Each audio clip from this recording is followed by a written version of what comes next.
Hey guys, welcome back to Boring History for Sleep, the channel where curiosity meets chronic drowsiness. Tonight, we'll drift into the strange and steamy world of coffee, the drink that fuels revolutions, Monday mornings, and at least 3 unnecessary podcast episodes per person. But to begin our journey through centuries of bitter brews and jittery philosophers, we must travel back, far back, to a place where coffee wasn't yet something you paid $7 for in a minimalist cafe with exposed beams and a feral jazz playlist. Instead, it was simply a berry growing peacefully on a hillside until a goat ruined everything. Press that like button before your eyelids press themselves. Our story begins in the 9th century, in the soft, rolling highlands of Ethiopia. Picture it. The wind sighs over the acacia trees, a few bees drowse lazily near some wildflowers, and a goat herd named Caldi, our unlikely caffeine pioneer, is having a rather average Tuesday. Caldi's job was simple.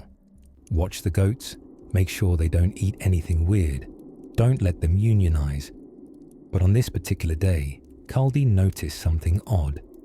His goats, usually a calm and contemplative bunch, were dancing, not just frolicking. No, these goats were boogieing like disco had just arrived 1,000 years early. They kicked, they jumped, they moonwalked uphill. Something clearly wasn't right.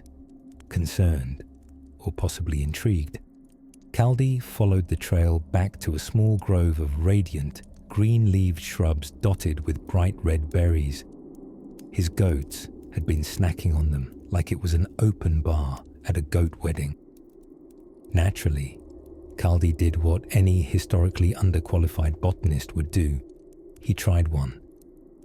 The effects were immediate. A gentle, tingling alertness hummed through him. The sort of feeling you might get if your grandmother's blanket came with espresso shots. He stayed awake all night, writing his first concept album and reorganizing his pantry. So Caldi, now a wide-eyed convert to the Church of the Bean, trotted off to the nearest monastery. Bright-eyed and buzzing like a mosquito with a tambourine, he presented the berries to some monks. Now, monks at this time were known for 3 things: their beautiful chanting, their spectacular beards, and falling asleep during prayer vigils. Early morning meditations were tough, when your diet consisted mostly of boiled grains and hard bread that could double as roof tiles. So the monks, always on the lookout for something to keep them spiritually awake, and literally awake, decided to brew the berries into a liquid, because of course they did. And boom, just like that, coffee was born, or at least brewed.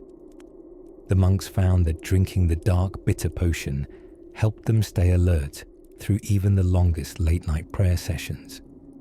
Suddenly, spiritual awakenings came with a side of actual awakeness. Word spread faster than a vicar with village gossip, and soon other monastic communities in the Ethiopian highlands were sipping the divine drink, murmuring praises to both the heavens and Caldi's jittery goats. And yet, as with all great discoveries, gravity, penicillin, the concept of socks, coffee's road to global stardom was neither straight nor entirely hiccup-free. There were skeptics. There were clergy who frowned very deeply. There were people who didn't trust any beverage that made goats dance. Still, for a while, this strange beverage remained a sacred secret of the hills. You could sit under fragrant juniper trees, cup in hand, sipping from a wooden bowl, while staring contemplatively at goats who, let's be honest, probably still hadn't come down. But of course, secrets rarely stay in one valley, especially not when they make people feel this alert. Eventually, like all strong ideas, and especially the ones that stain teeth, coffee began to move. So now, as the stars rise over old Abyssinia, and Caldi's goats settle into a final pirouette before sleep, we leave the highlands behind. The world beyond is vast, full of traders, ports, and empires that have no idea a humble little bean is about to electrify their mornings forever. And somewhere in the distance, a weary monk takes another sip, sighs deeply, and begins to chant. He does not fall asleep. Not tonight. The goat who discovered jazz. Let us drift gently now to a sleepy hillside in Ethiopia, sometime in the misty fuzz of the 9th century.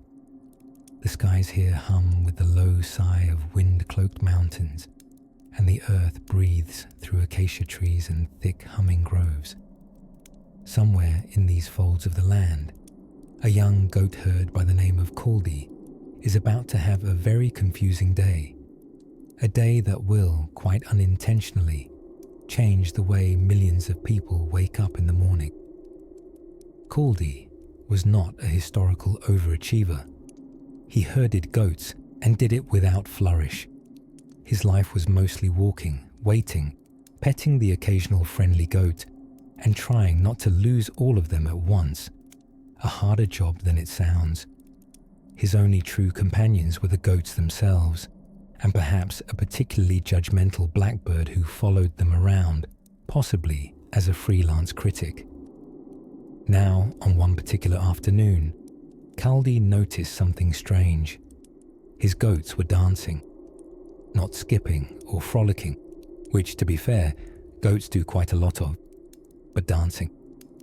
One of them did a little jig that would later be mistaken for early Ottoman tap.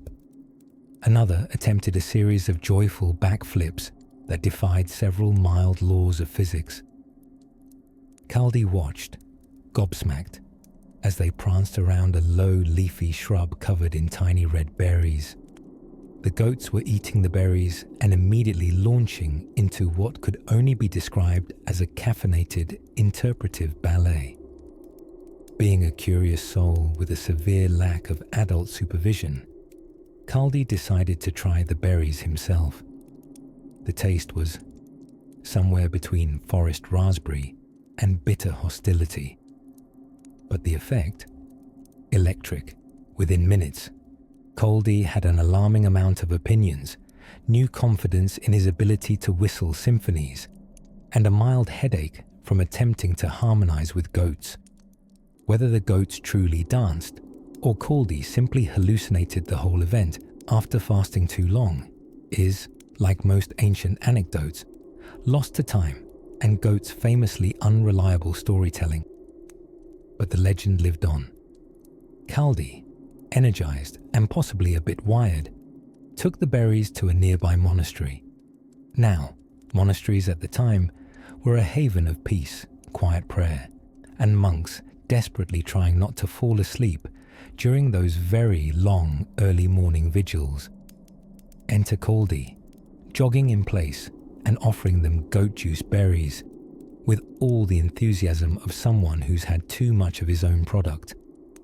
As the story goes, the monks were skeptical. Skeptics are, after all, hired in bulk at most monasteries. But eventually, they prepared the berries, likely grinding them up and boiling them into a sort of rustic tea. And thus, the monks experienced something they hadn't felt on a cold 3 a.m. prayer session in decades. Alertness. Glorious organ-playing alertness. Gregorian chants had more pep. Illuminated manuscripts were painted faster and shinier. For the first time since St. Benedict got fussy about naps, there was productivity. From there, the secret of the berries began to spread. Not rapidly, mind you. Ideas travelled at the speed of camel and regional gossip in those days, but gradually, from monastery to monastery and village to village, whispers of this strange red fruit brewed into something deeper. Now, it's important to note that the word coffee didn't yet exist. No one knew what to call this magical berry tea. Some called it kawa, which in earlier usage meant wine, but understandably got reassigned when religious folk needed a stimulant that wasn't, shall we say, grape forward. Others just called it the beverage that allows Brother Amalric to stop snoring during Vespers, though Caldy may never have realized it, and likely went back to goat wrangling before fame got the better of him. His energetic goats had kicked off what would become a global obsession with the noble coffee bean, or rather, coffee seed. Because yes, the bean is technically the seed of a fruit, but we're not here to derail your bedtime with botanical semantics.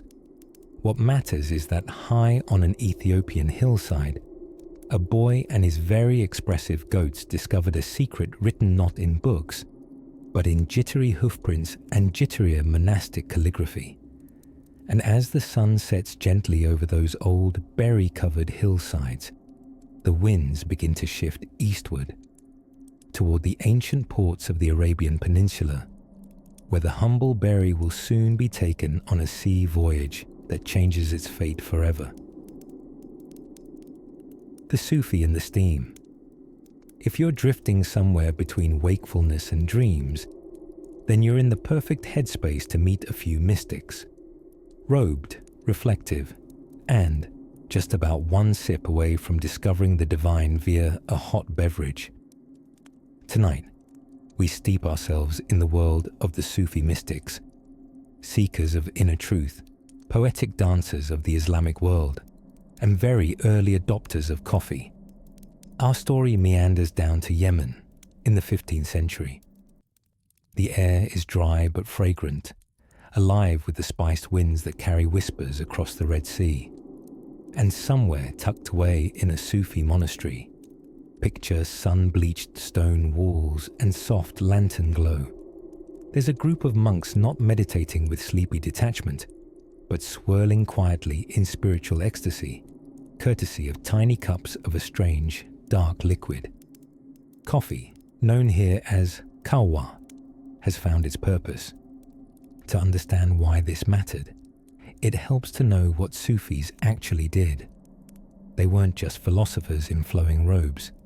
They were spiritual athletes, often engaging in hours-long meditative trances, dhikr sessions, that's repeated chanting of the divine names, and yes, nighttime vigils so long you'd think they had a podcast to write about it. Staying awake was not just ideal, it was virtuous. Naturally, they needed something more dependable than cold water and sheer willpower. Enter coffee, stage right. A steaming draught of bittersweet wakefulness. It was said to banish sleep, without causing a soul to jitter noisily across the room, as modern espressos tend to do. But this wasn't just about energy.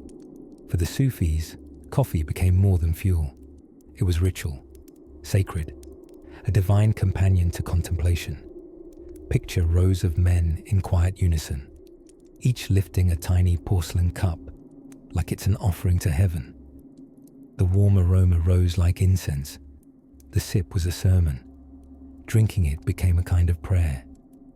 Coffee houses began to appear as early as the 1400s in Yemen, some attached to monasteries, others freestanding oases of frothy debate. These weren't the Starbucks of your local strip mall. These were hives of poetry, philosophy, and spiritual discourse.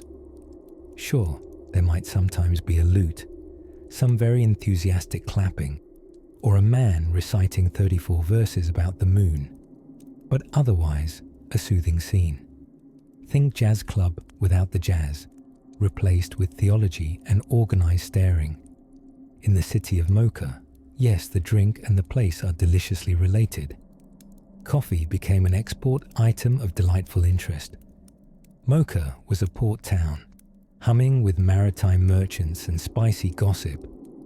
Traders packed up sacks of roasted beans or dried husks and shipped them calmly, if not a little sleepily, across the Arabian Peninsula and beyond. But it wasn't all roses and rinsed demitas cups. Coffee also attracted concern. Some religious scholars, concerned that people were enjoying themselves, debated whether this stimulating beverage might be a bit too exciting for souls striving for divine discipline. After all, if you drank it and then chattered for hours in a coffee shop, that smelled suspiciously like happiness. And in certain centuries, happiness required a license. Debates raged. Was coffee a drug, a medicine, a minor sin, or just a misunderstood miracle bean? Some called it the wine of Islam, not necessarily in a good way. And city leaders occasionally banned it altogether, perhaps after a profound caffeine crash. But like a skilled barista in a medieval alley, the Sufis frothed onward. They responded with mild rebellion. They kept drinking. They argued that coffee, far from sinful, was a tool for staying awake to remember God. They pointed out that it didn't dull the senses like wine. It sharpened them, clarified prayer, and made nighttime devotion feel less like punishment and more like purpose. And because history is written not just by victors, but by very alert victors, the Sufis won. Coffee remained legal, spiritual, and, most importantly, delicious. It became so entrenched in daily ritual that even caliphs and judges would convene over cups, nodding along to arguments they only half understood, so enchanted were they by the brew. And so, in these rugged hills of Yemen and these quiet cloisters of Sufi monks, coffee began its serious climb. Bright beans nestled in highlands, roasted low and slow, then brewed into vessels of trembling reflection. It was no longer just a pick-me-up, it was a way of life. And as dawn creeps along those twilight ridges, we start to look beyond the peninsula, where merchants and mystics alike begin boarding ships. Coffee is heading east, towards minarets and moonlit markets in Cairo, Mecca, and an ancient city where the call to prayer echoes like a lullaby through stone alleys and cup-filled courtyards. Next time, we sail gently toward the cities of North Africa and the Arabian world, where coffee's silence meets society's noise. The whisper of boiled beans in the desert wind. Far across an expanse of golden hills and sun-scoured silence, we find ourselves in the dusty serenity of 15th century Arabia, where the wind whispered through the palm trees and camels stared off into the middle distance, pondering nothing in particular, as camels tend to do. It was here, in the winding streets of the Yemeni port city of Mocha. Yes, the very same Mocha that later gave your morning beverage its dessert-like name. That coffee began to make the leap from religious ritual to daily devotion, but not in the cozy, ceramic cup kind of way. No, back then, coffee was still a somewhat suspicious brown potion, boiled with reverence, slurped with purpose, and occasionally banned, just to keep things exciting. Yemenis were no fools. They didn't just drink boiled bean water for pleasure. They drank it to stay awake, to think deeply, to pray longer. Sufi mystics, those wonderfully poetic, often barefoot Islamic scholars, found in coffee a divine companion.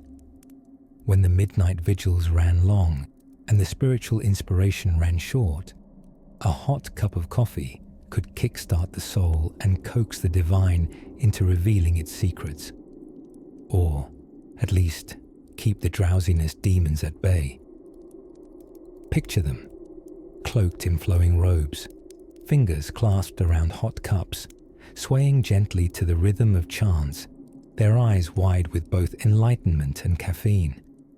They called it kahwa, a word that had originally meant wine, a mildly confusing metaphor, considering this was an Islamic society where real wine was very much off the menu. But this wine of Islam had a different intoxication. It didn't make people stumble or slur. It made them speak in scroll-worthy philosophical tangents. Who wouldn't love a party where everyone wants to discuss the nature of existence at 2 a.m.?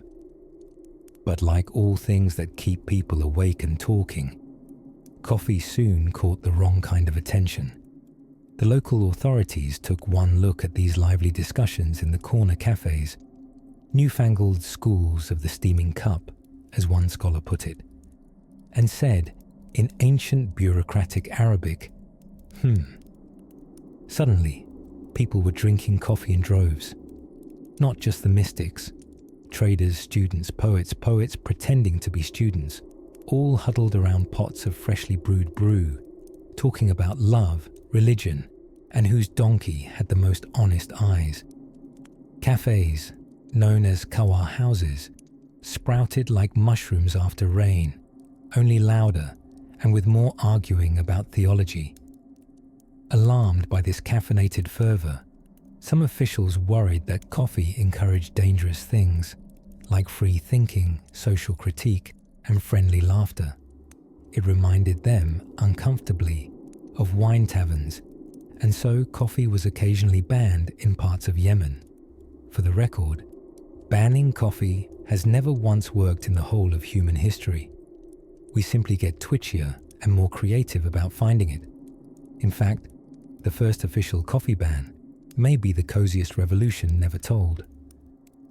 In Mecca, circa 1511, a moralistic governor named Kaya Beg looked out over the city, furrowed his suspicious brow, and said something to the effect of, "There's too much joy and reasoning happening in these coffee shops. This must cease."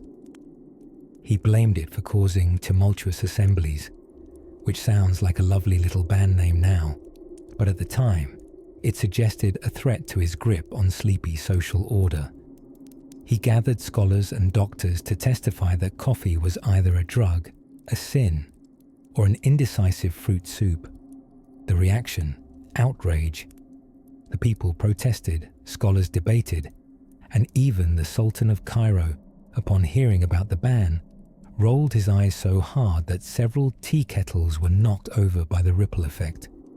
The coffee ban was quickly overruled. Order was restored. Beans boiled freely again. So there we are, with Yemen turning into a bubbling nexus of bean-based enlightenment. The mystics still murmured their midnight prayers, the merchants haggled and laughed, and a soft hum of shared wakefulness rose over cities like Mocha and Sana'a. And the beans, well, they were getting braver, because soon, like all things too hot to stay secret, coffee would spill beyond the Arabian Peninsula, slipping into the sails of merchants and mystics. Its voyage had only just begun.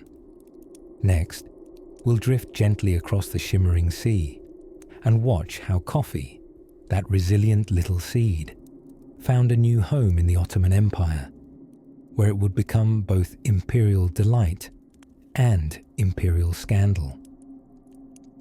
From Ethiopian mountains to Arabian mornings, somewhere between the rhythmic prayer calls echoing over ancient stone and the distant bleating of goats with questionable musical talent, the humble coffee cherry began its next great adventure. By the 15th century, coffee had embarked on a rather aromatic relocation from the hills of Ethiopia to the steamy port cities of the Arabian Peninsula.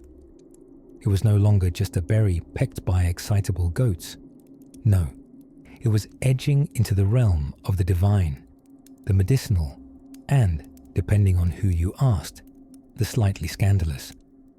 Welcome to Yemen, a sun-drenched land of frankincense, fortified mountain cities, and people who were increasingly putting ground beans into boiling water with all the seriousness of a holy rite.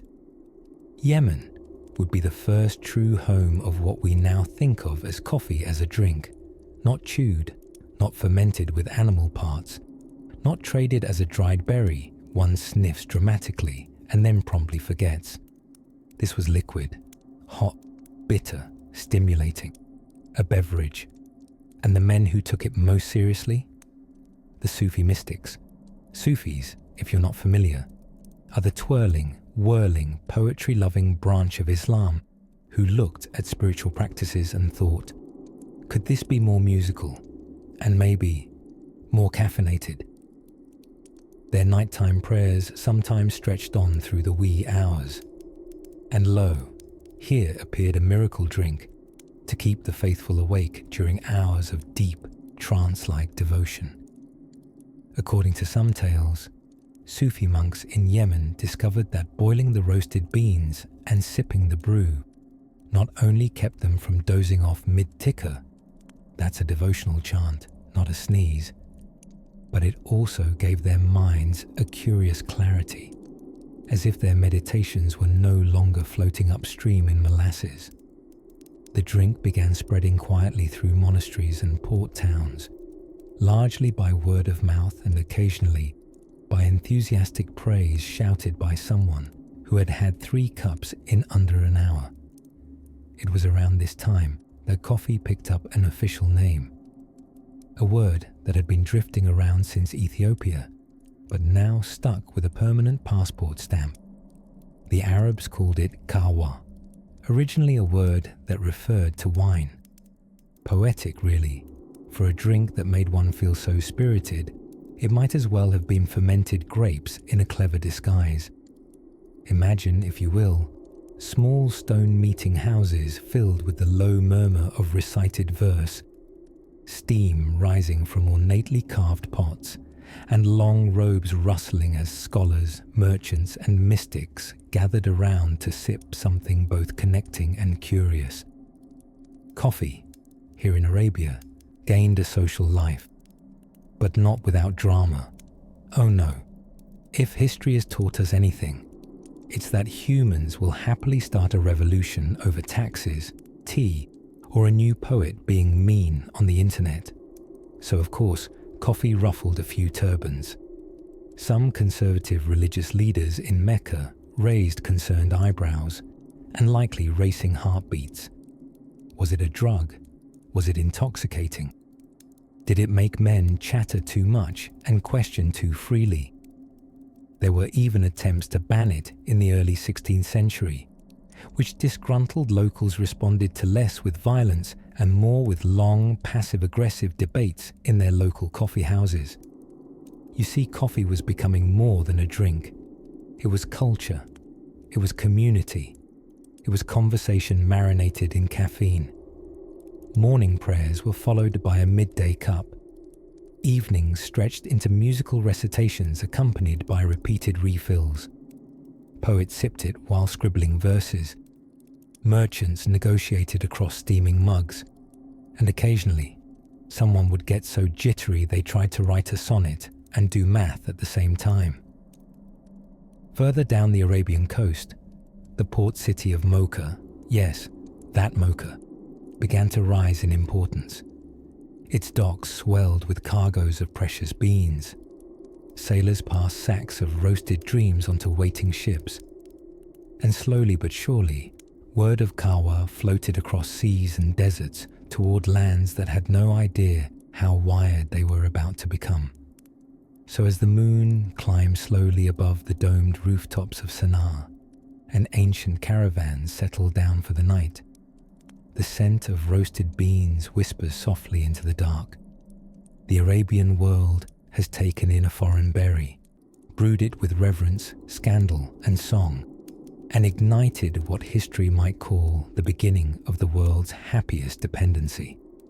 Next, we'll follow these heady beans as they sneak aboard boats and sail from the shores of Arabia into the open arms and open minds of the Ottoman Empire, the port of Mocha, and the smugglers of steam. From the dust-blown southern coast of what is now Yemen, nestled between sun-bleached stone buildings whispering sea shanties to the wind, the port of Mocha, yes, that Mocha, murmured to life in the 15th and 16th centuries. It was not a place of espresso martinis and indecisive baristas, no. But it was, rather fittingly, the steaming heart of the global coffee trade. You can almost smell it, can't you? The thick perfume of roasted beans mingling with sea salt, spices, and the sour sweat of camels. Merchants from Cairo, Istanbul, and Bombay shuffle through the sunburnt alleys, trailed by chatty assistants and wooden carts that creaked like they were complaining. They came not for treasure, not for silk, not even for gold, though none would sneeze at a hijacked spice ship or two. No, they were here for the bean that made men jittery, poetic, philosophical, and occasionally unbearable. Coffee. The Ottoman Empire, ever the fan of taxation opportunities and mildly addictive beverages, took quick notice. They viewed coffee less as a drink and more as an unusually fragrant form of empire glue, something that kept merchants coming, money flowing, and philosophers awake late enough to argue more. Now, the beans were processed in a very specific way before leaving Mocha, lightly roasted or parched in a way that made them fertile no longer. In short, the Ottomans roasted the beans just enough to kill them dead, plant-wise. This was no accident. Istanbul did not want the coffee-growing know-how to leak out like gossip at a barbershop. But as with any good secret, not even scalding it to death could keep it under wraps for long. Enter the smugglers. Imagine a Venetian merchant in sandals made of too much confidence, or maybe a Sufi mystic with a robe full of hidden pockets. There were whispers of European agents braving heat, pirates, and suspicious border guards to smuggle green, yes, alive, coffee beans out of Arabia, hidden in underwear, disguised as rosary beads, or even stuffed into hollowed-out religious items, divine caffeine anyone. Among the boldest of these botanical burglars was a Sufi pilgrim named Baba Budan. Legend tells us he journeyed to Mecca, allegedly for spiritual growth, but also perhaps for a side quest involving coffee espionage. He is said to have smuggled 7 live beans out of Yemen in his beard. Yes, according to law, he hid coffee seeds in his beard. Now, this may be more metaphor than measure. 7 is a sacred number after all, and beards in the 17th century were basically nature's cargo hold. Still, whether chin-smuggled or pouch-packed, the beans made it to the Indian hills of Chikmagalur, where they were planted and thrived. With that quietly rebellious act, the Ottoman coffee monopoly had sprung a leak. The stream would become a river. Coffee trees soon found themselves tucked into beds of red earth far from their wild Ethiopian cousins and Arabian stewards. India, Sri Lanka, and eventually Java. Names that now echo every time someone orders a double shot of dark roast in a voice 1 octave too loud. But let's not skip ahead too quickly. Tonight, we're still in Mocha. Even with the leaks, the port city kept busy. Ships groaned under burlap sacks and narrow hopes. Turkish officials scribbled ledgers until their ink-stained fingers matched their eyes in weariness. And cafe owners across the Ottoman world, especially in places like Cairo and Constantinople, grew rich and gossiped behind bubbling kesves and copper trays. And here's a dreamy little twist. The word mocha, while now evoking images of chocolate-laced cappuccinos sipped by distracted novelists at independent bookstores, originally referred to the wine-like taste of beans from that port. There was no chocolate involved at all, just pure bean and sea air. But over time, as the beans travelled westward, they met cocoa, flirted with it, married it, and eventually became mochas as we know them. A union of caffeine and comfort, stranger than fiction, but deeply satisfying to those who like their sugar with a side of stimulus. In the golden dust of Mocha's alleyways, the future was being packaged in bags and boat hulls. The world was about to wake up, whether it liked it or not, and soon, beyond Yemen's coast, across the sea and over hills colonial and green, another empire and another obsession was stirring. Let your thoughts float now with the scent of cardamom and dirty ships. toward the next place where coffee would quietly take root. The Sufi whirl and the sacred brew. Imagine, for just a moment, a desert sunrise in Yemen, where the air smells faintly of sand, salt, and unexpected awakenings. Date palms shimmy in the breeze like sleepy dancers, and the horizon is the color of a cinnamon stick soaked in honeyed light. It was here, in this wondrous time-folded womb of mountains and mystery, that coffee transformed from curious bean to mystical medicine. Please say hello to the Sufis. If you've never met one, don't worry, they're probably meditating or whirling in poetic ecstasy somewhere under a fig tree.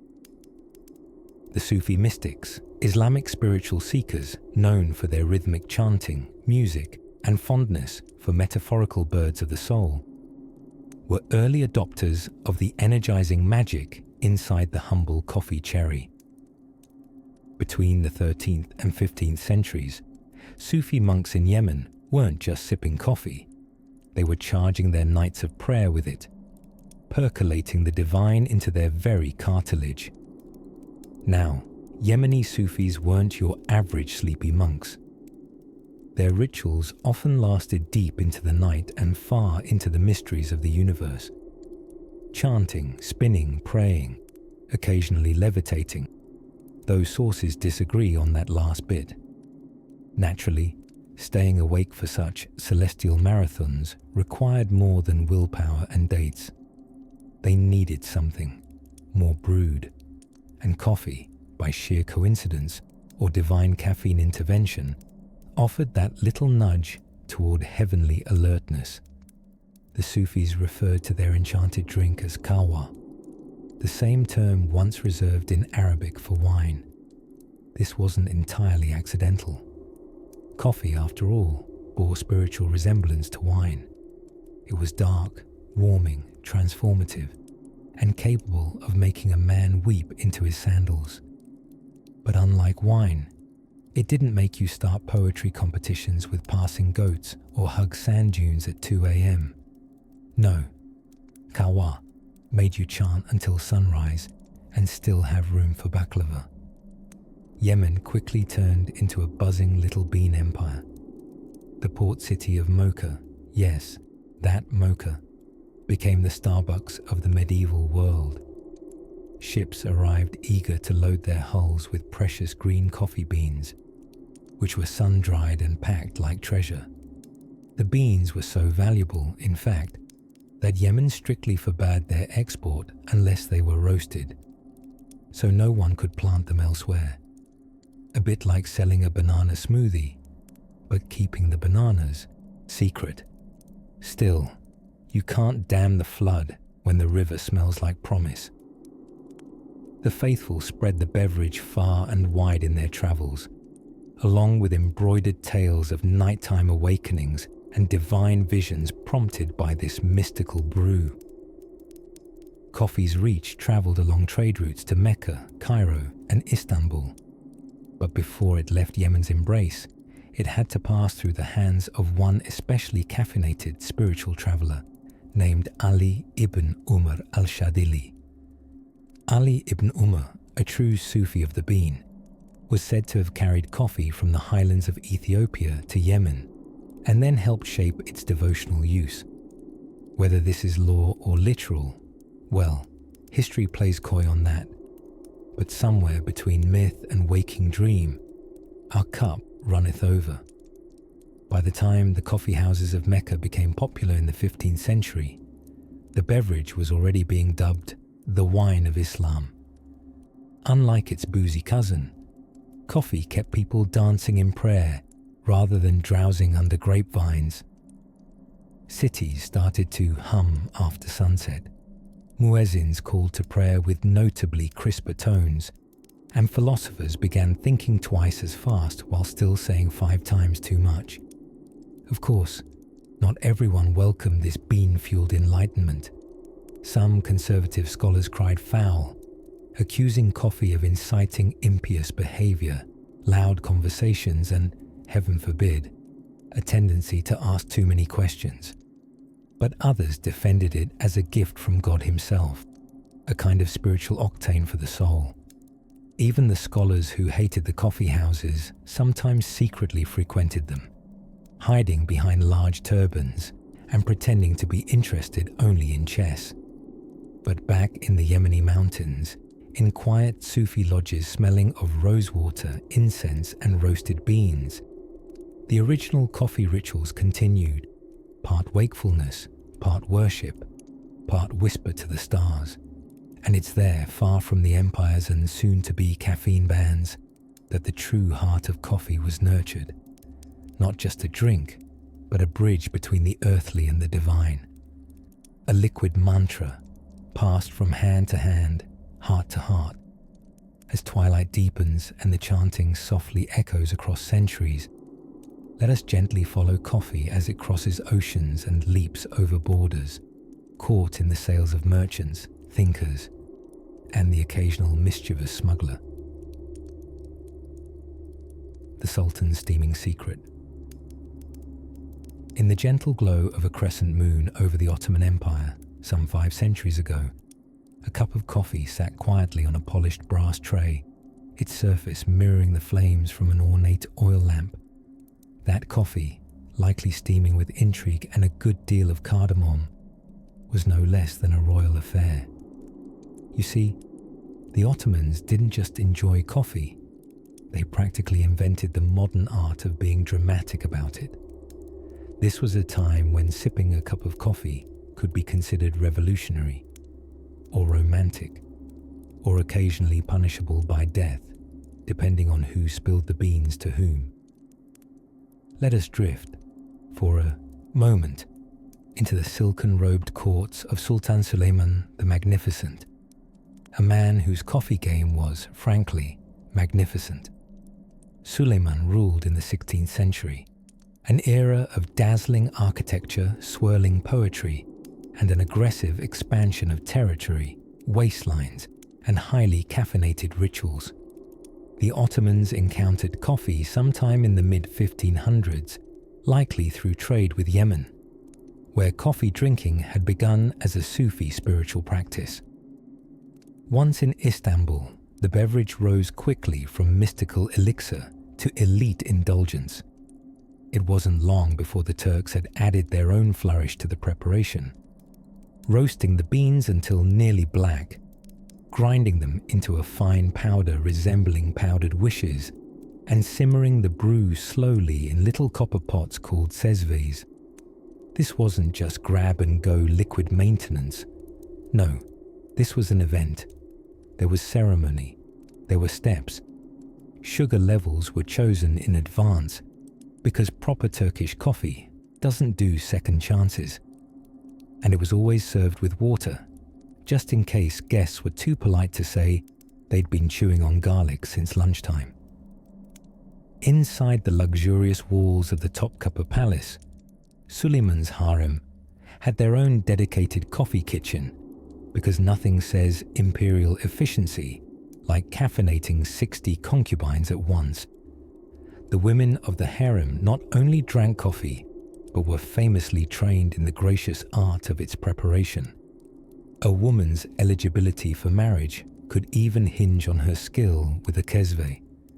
It was less about the taste and more about the care and craft, like folding towels in tidy triangles or pretending to enjoy in-laws. Outside the palace, however, things got a little dicier. As coffee spread through Istanbul, men flocked to kahvehane, coffee houses that weren't just caffeine depots. They were dens of discussion, backgammon, storytelling, and the occasional flamboyant mustache debate. It was intoxicating, socially I mean, and not everyone loved what was brewing. You see, things got so talkative, so merry, and dare I say so educated, that the authorities became suspicious. In a move that only a bureaucracy sincerely lacking coffee would devise, various sultans actually banned coffee. Yes, banned it, more than once, for reasons that range from people are too awake to they're starting to form opinions. One sultan, Murad IV, who who was less famous for his conversation and more famous for sneaking around Istanbul in disguise to catch people breaking rules, was known to have patrolled for secret coffee drinkers. Legend has it, if he caught you with a mug, you risked a sharp reprimand or, in some darkly whispered tales, execution. Imagine sneaking a double shot of espresso in the alley at midnight while fearing your emperor might burst out from behind a fig cart. It was dangerous, but also rather chic. Still, the bans never lasted. Coffee kept bubbling back to life. The Ottomans couldn't quit it. Coffee was simply too good, too social, too interconnected with prayer, poetry, and chess. Eventually, it won the battle. The steaming little demitasse became as central to Turkish life as slippers and unsolicited advice from elders. So coffee wasn't just a beverage. It became a cultural currency, a way of connecting the Sultan's court to the cobbled lanes of Istanbul, the caravans of the desert to the velvet cushions of conversation. As sleep pulls gently at our thoughts, let's float just a bit longer in that fragrant cloud of Ottoman coffee, where the sezvis simmered like lullabies in copper cauldrons, and tiny cups invited enormous dreams. And in the next breath, we'll wander westward to Europe, where coffee would have its second grand debut, this time involving wigs, revolution, and at least one suspicious pope. Venetian beans and espresso dreams. In the quiet hush of the 1600s, Venice was doing what Venice does best, floating, scheming silently through the canals, and being incredibly fashionable about it. Beneath the sweeping capes and twinkling masks of La Serenissima, something new was brewing, quite literally. The city, with its long tradition of importing exotic goods from the East, was about to fall headlong into a love affair that would smell slightly burnt and taste like adulthood. Coffee. Now, before coffee cups clinked on saucers in the drawing rooms of the continent, Venice was one of the first European ports to welcome this whiff of roasted mystery from the Ottoman Empire. At first, Venetians didn't know quite what to make of it. It was dark, bitter, and didn't pair well with their usual diet of sunshine, seafood, and melodrama. But you see, Venice had a strength, an incurable case of curiosity, especially when it came in small, marketable doses. Traders began bringing back sacks of coffee beans, talking about this beverage with the kind of awe normally reserved for miracles, acts of alchemy, or extra helpings of dessert. And so, sometime around 1615, the coffee bean made its Venetian debut, not in a grand public ceremony, but likely in the modest, candle-lit corner of an apothecary shop, nestled humbly between dried figs and suspicious vials labelled ambiguously as elixirs.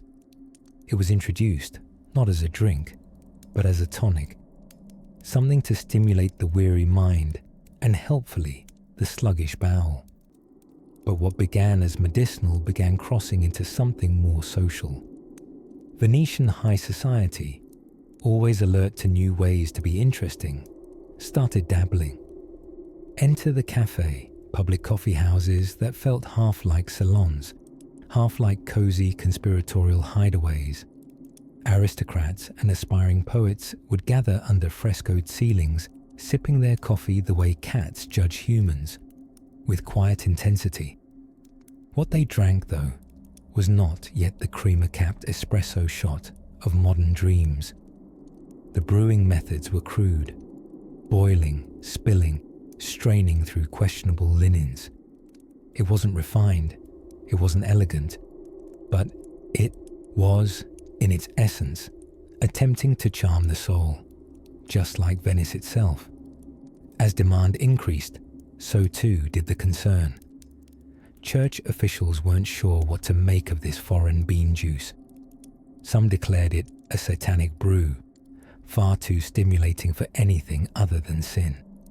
reports floated up of monks struggling to get through their morning prayers without an intervening jolt of Turkish-style coffee.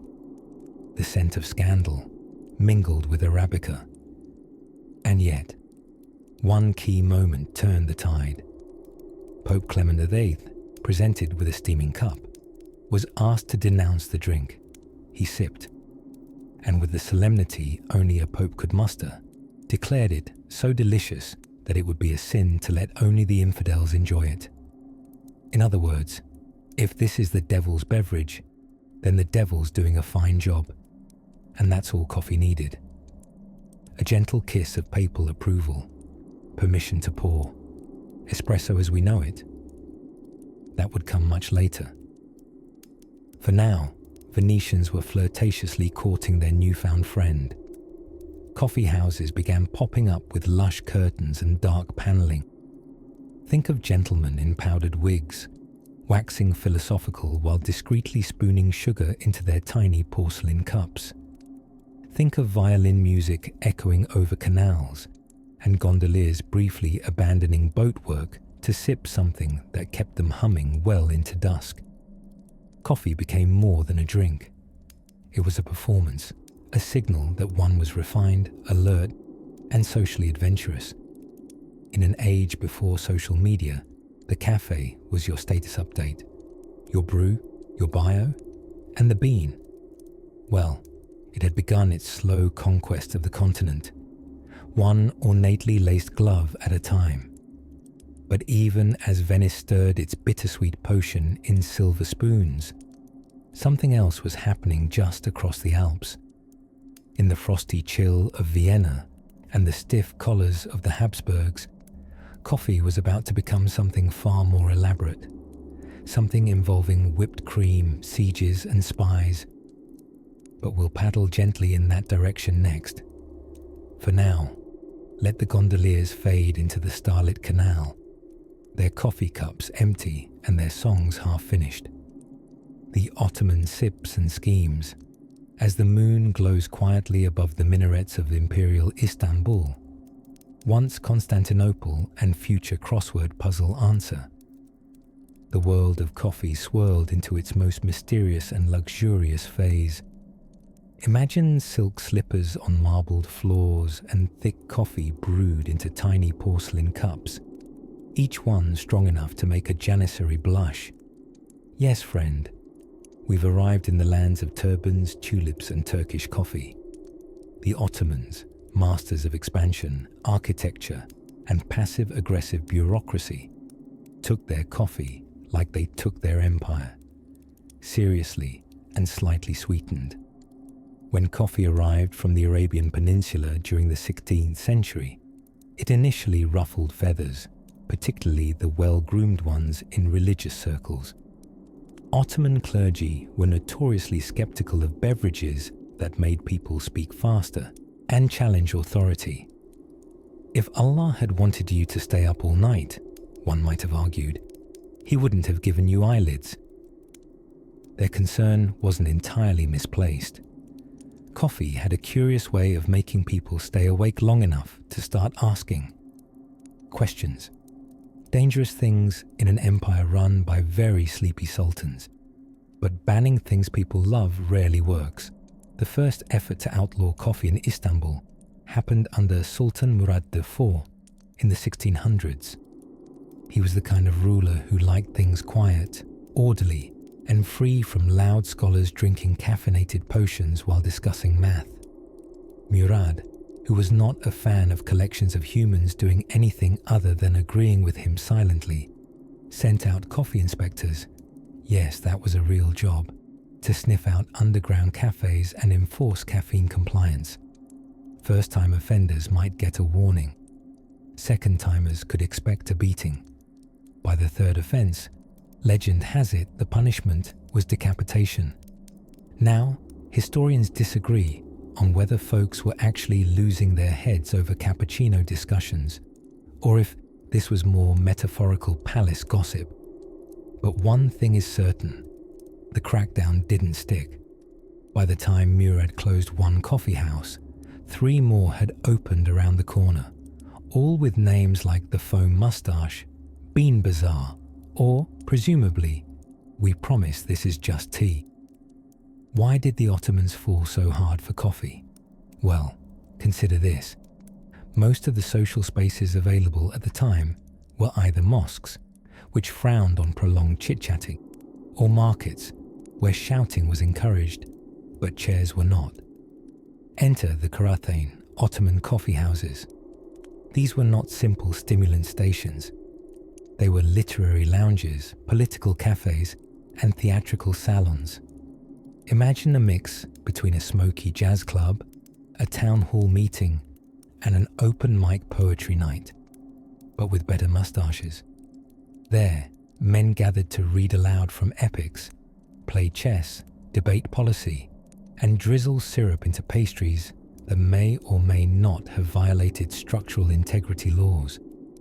The coffee was thick, black, and boiled in long-handled brass pots called tezve, poured into demitasse cups with elaborate saucers. It wasn't just a drink, it was an aromatic anchor in life's sea of chaos. A hot, swirling pause. And oh, the rituals. Coffee was frequently accompanied by a delight so chewy and oddly dusted that it sounds more like a prank than a confection. Turkish delight. If you've tasted the store-bought version and felt personally betrayed, know this. The authentic stuff, handmade and rose-scented, was considered worthy even of sultanic palates. Speaking of sultans, coffee became so central to Ottoman court culture that there was an actual official called the Kavachibasha, literally chief of coffee. This prestigious position involved brewing the sultan's coffee to perfection, presumably while enduring great pressure not to spill. The role was so respected that the coffee chief often became a trusted advisor in state matters. It turns out, political wisdom and good Kramer are not mutually exclusive. Then there was the role of coffee in marriage. In Ottoman households, when a suitor came to propose, the bride-to-be would prepare a cup of coffee to serve to him. If she liked him, the beverage was rich and smooth. If she didn't, she'd add a pinch of salt instead of sugar. Diplomacy in a demitasse. All in all, coffee wove itself into the very cushions of Ottoman society. It stirred conversations, sharpened minds, and became as essential to urban life as the call to prayer or the rhythmic thud of slippers on stone. And as the Ottomans sipped and gossiped, plotted and sweetened, a curious thing happened. Coffee slipped aboard Greek ships, Venetian galleons, and even the occasional camel caravan with surprisingly good GPS. It was ready, at last, for European debut.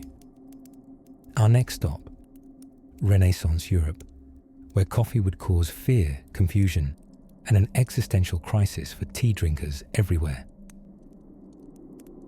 The Royal Roast of Vienna. As the first rays of a tentative morning sun brushed over the rooftops of late 17th century Vienna, the city exhaled, relieved, grateful, and deeply, deeply caffeinated. You see, Vienna had just survived a rather intense house call from the Ottoman Empire. In 1683, the city had been under siege for 2 long months, which is frankly longer than most modern attention spans. The Ottoman troops were parked outside the city walls with tents, cannons, and a level of confidence that did not bode well for the croissant-loving citizens within. But the Austrians, with the help of the Polish-Lithuanian cavalry, and probably a good deal of nervous energy and moderate panic, prevailed.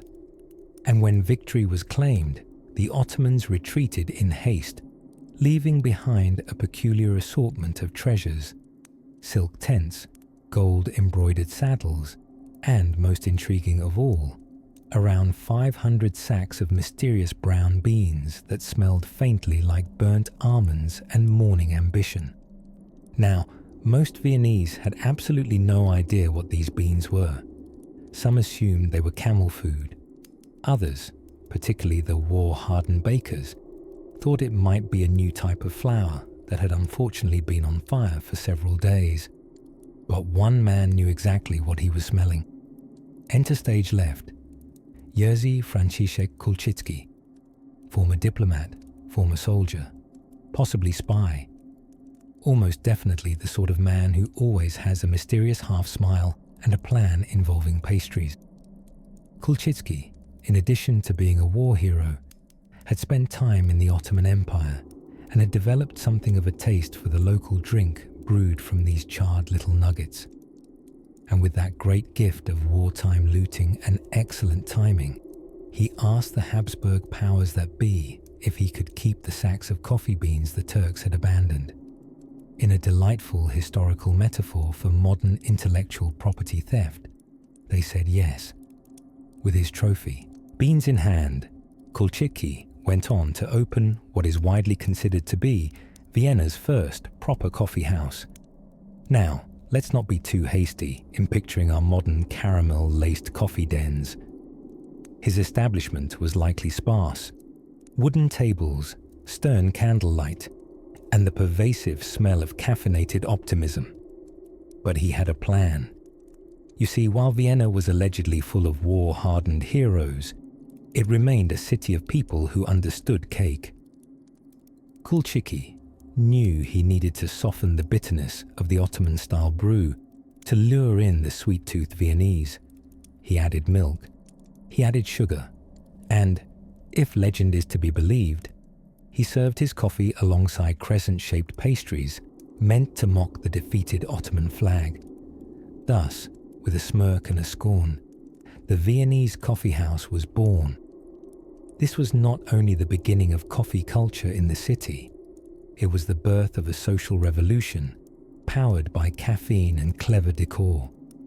The Viennese coffee house would go on to become the epicenter of elegant lazing, a place where intellectuals could discuss philosophy, write melancholic poetry, and practice the art of ordering just one drink and staying there for 6 hours.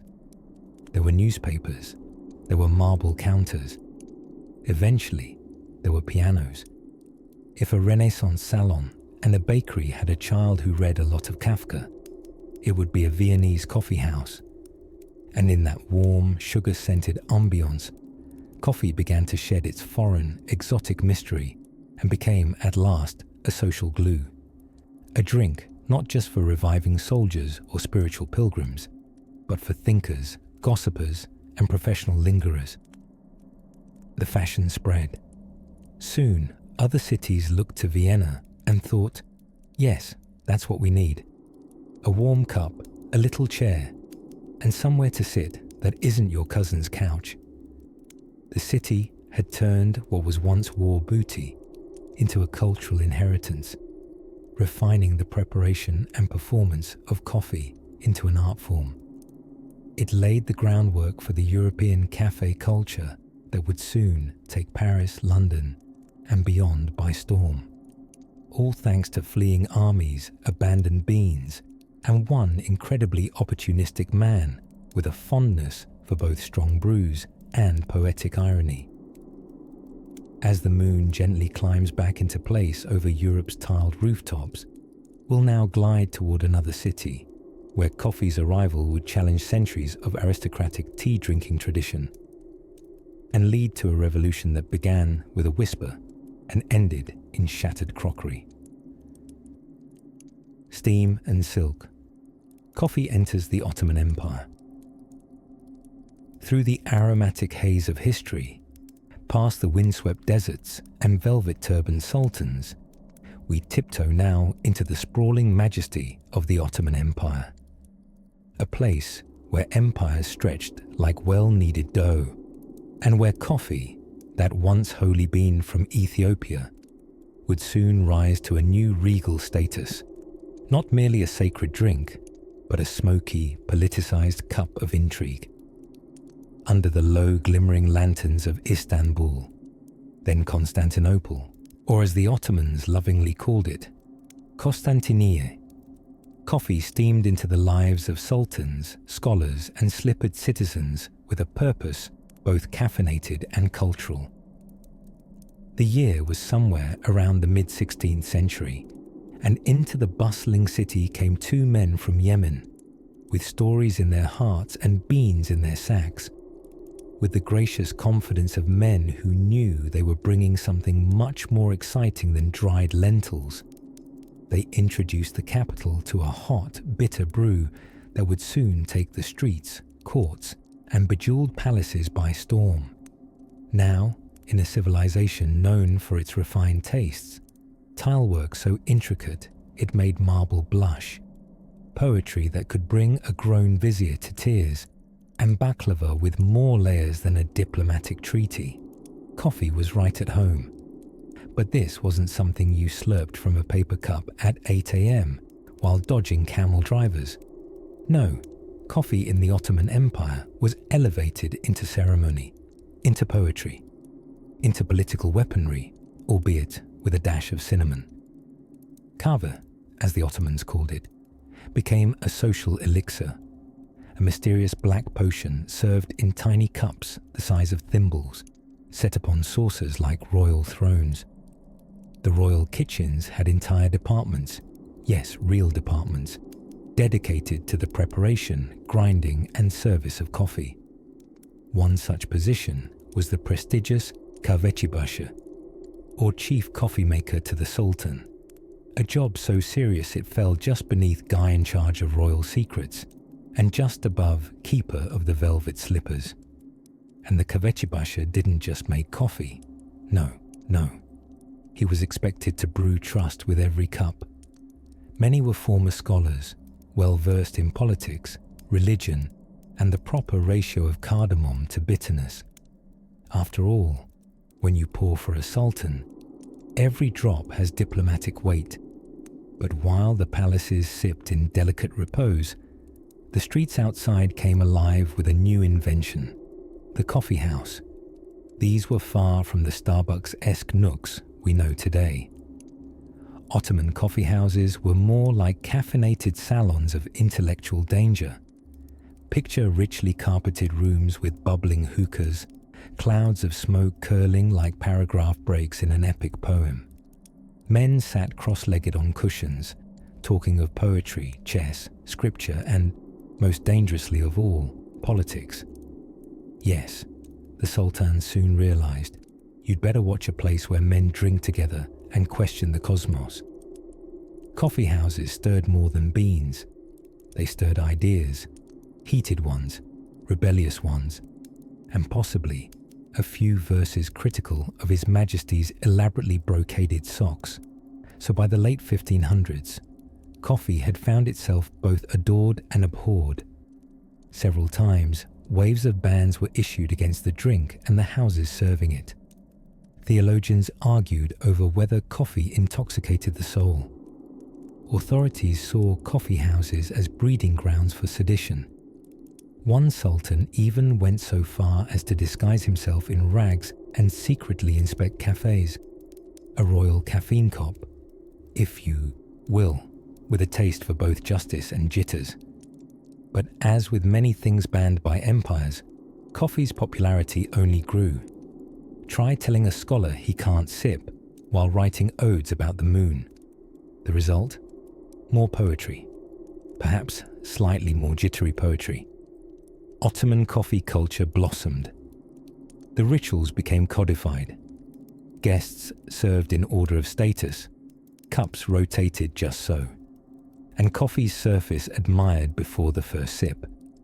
Fortune-telling from leftover grounds became wildly popular, with soothsayers peering into the drips and clingy remains to predict futures, marriages, or whether someone would finally pay their debts. And yes, dear listener, even romance climbed aboard the coffee train. Marriages were once judged by a woman's ability to brew a proper cup. A bride-to-be might add salt instead of sugar to test her suitor's temper. If he smiled and drank it anyway, voila, a husband worth keeping. If not, well, back to the bazaar.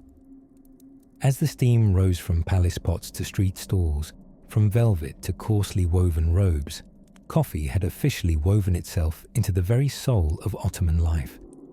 Bitter, bold, deeply social, and just rebellious enough to be worth another sip. And while Constantinople fell asleep each night to the muffled whispers of poets and the gentle clink of porcelain cups, coffee waited, quietly, to sneak aboard the next caravan of history. One lump or two. Next, we'll drift on gilded ships and salty winds. As coffee, ever adventurous, sets its sights on the swirling trade winds and hopeful chaos of Europe.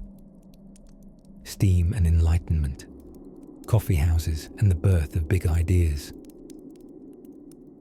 There is something quietly magnificent about the sound of a steaming kettle, a slow, breathy hiss that whispers of hot cups and open minds. Tonight, we drift into the cozy, clinking halls of 17th and 18th century coffee houses, where wooden chairs creaked beneath thinking men, and the air was so thick with conversation and caffeine that history, quite literally, perked up. Welcome to the Enlightenment. No, seriously, welcome. Remove your powdered wig, hang your cravat on that hook by the door, and prepare to step inside a European coffee house circa 1690. Don't mind the smell. It's equal parts ink, ambition, and Arabica. Now, England was practically bubbling over with these peculiar little establishments by then.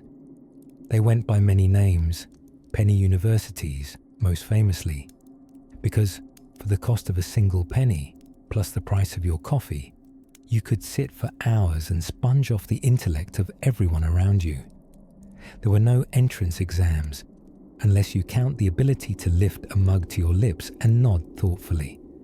The clientele ranged from gentlemen poets to grubby journalists, starry-eyed philosophers to slightly sweaty merchants. On any given day, you might overhear a conversation about trade routes in the East Indies, a critique of Hamlet's least believable soliloquy, or an absolutely wild speculation that planets might orbit the sun, not because God told them to, but because of something called gravity. Saucy. These coffee houses, particularly in London, began popping up on nearly every street corner. Some streets had 2, some had 10, and unlike taverns, these were meant for mental intoxication. No ale, no gambling, no grog-soaked sailors yelling about sea serpents, just sharp words and sharper minds.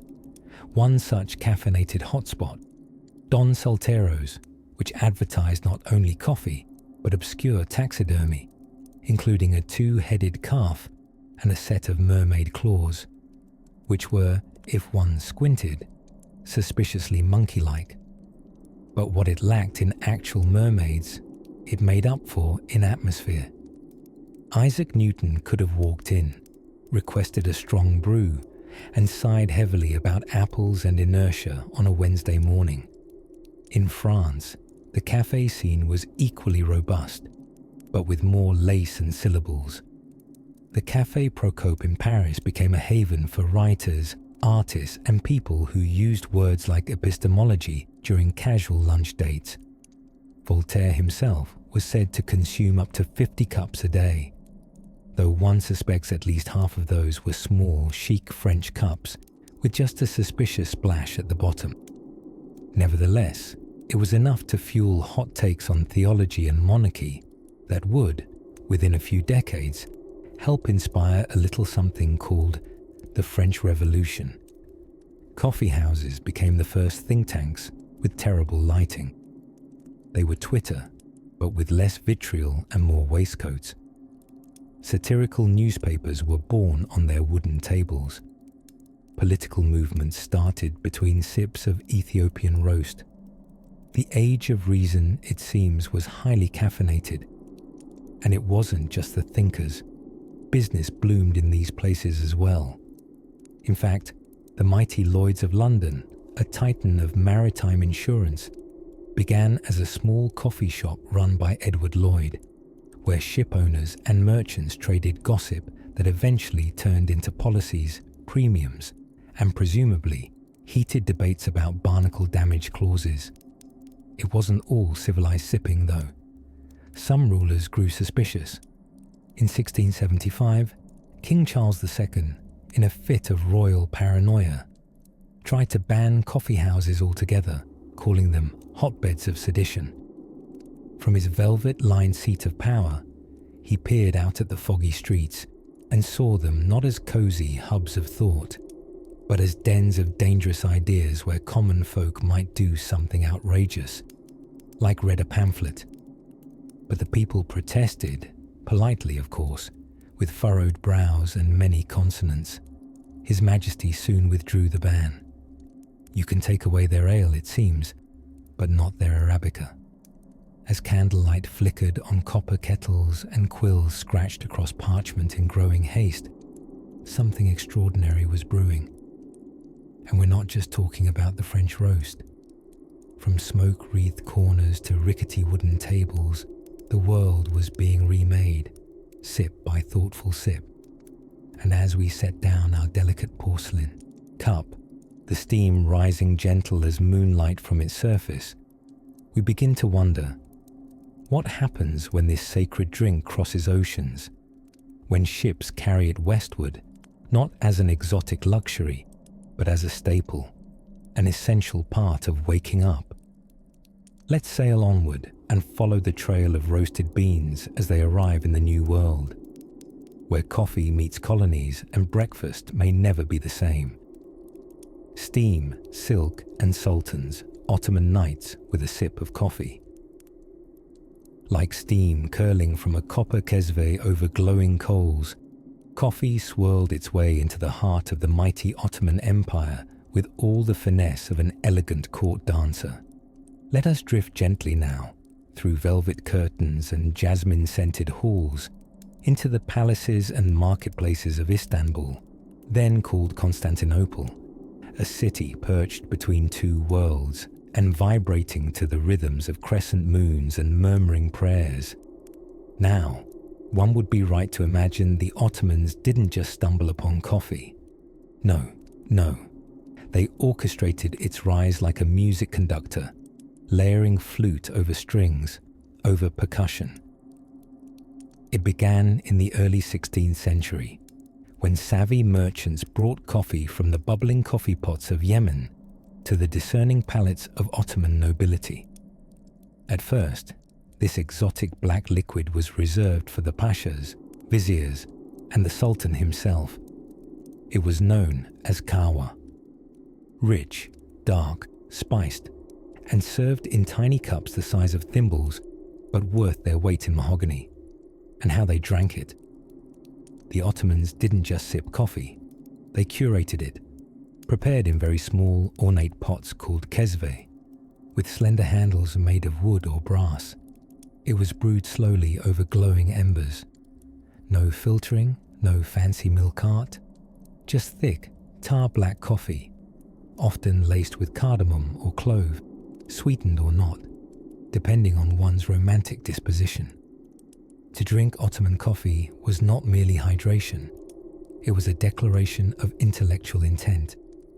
Coffee ceremonies were, quite wonderfully, an actual thing. Within the Topkapi Palace, an entire position was created for the kahvechibasher, or chief coffee maker. This individual wasn't simply a glorified barista. He was often a trusted eunuch or advisor, responsible for preparing the Sultan's coffee with such precision that, were a single grain of cardamom out of place, someone's career could gently expire. The coffee was brought out on delicate silver trays, alongside glasses of cool water and perhaps a sweet morsel, a candied orange peel or rosewater delight. And when the Sultan received his cup, an entire room might still in expectation, one eyebrow raised in anticipation of either a sip of approval or a sip of exile. But coffee didn't stay confined in royal chambers. No, coffee is a democratic drink at heart. And by the mid-16th century, its tendrils reached every corner of urban Ottoman life. Coffee houses, called kahvehan, began to spring up like well-caffeinated mushrooms. The very first ones in Istanbul were opened by two enterprising Syrians, Hakim and Shams, who transformed a small shop into a rich kaleidoscope of debate, backgammon, poetry recitation, and endless cups of dark, muddy joy. These were not quiet cafes for knitting and polite sipping. Ottoman coffee houses were lively theatres of thought. One did not go to a kahvehan merely to drink. One went to debate the latest political scandal, listen to a wandering storyteller spin tales about Alexander the Great and gin-infested lamps, or perhaps to study one's fortune in the delicate grinds left at the bottom of the cup. This made the authorities deeply uncomfortable. A space where citizens gathered to discuss matters of empire over caffeine. That sounded dangerously like revolution in a demitasse. And so, from time to time, sultans banned coffee completely. One ruler, Murad IV, banned not only coffee, but also tobacco and alcohol, and would reportedly disguise himself and prowl the streets, enforcing the ban personally, which honestly sounds exhausting. Yet, coffee refused to be suppressed. Like a good idea or an untamed vine, it kept returning. One Ottoman chronicler even noted that, within days of a ban, people were digging underground coffee houses, literally sipping in wine cellars by candlelight, muttering odes to caffeine like monks with a secret sacrament. And so, in this empire of tulips and turbans, of sacred silence and marketplace mirth, coffee found a home in both palace and alleyway. It shaped courtiers, poets, and insomniac merchants alike. Ottoman society did what societies often do. It tried to control coffee, to moralize it, to ban it, to bless it, and all in turn. But coffee, that stubborn little bean, simply sat there, being bitter, fragrant, and unmistakably essential.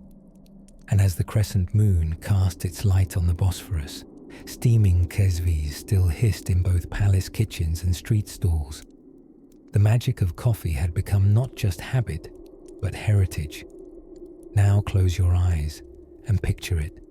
Gilded domes, faint strains of oud music, and that familiar aroma curling softly through an Ottoman breeze. Next, we'll drift westward with the scent, to lands of powdered wigs and philosophical salons.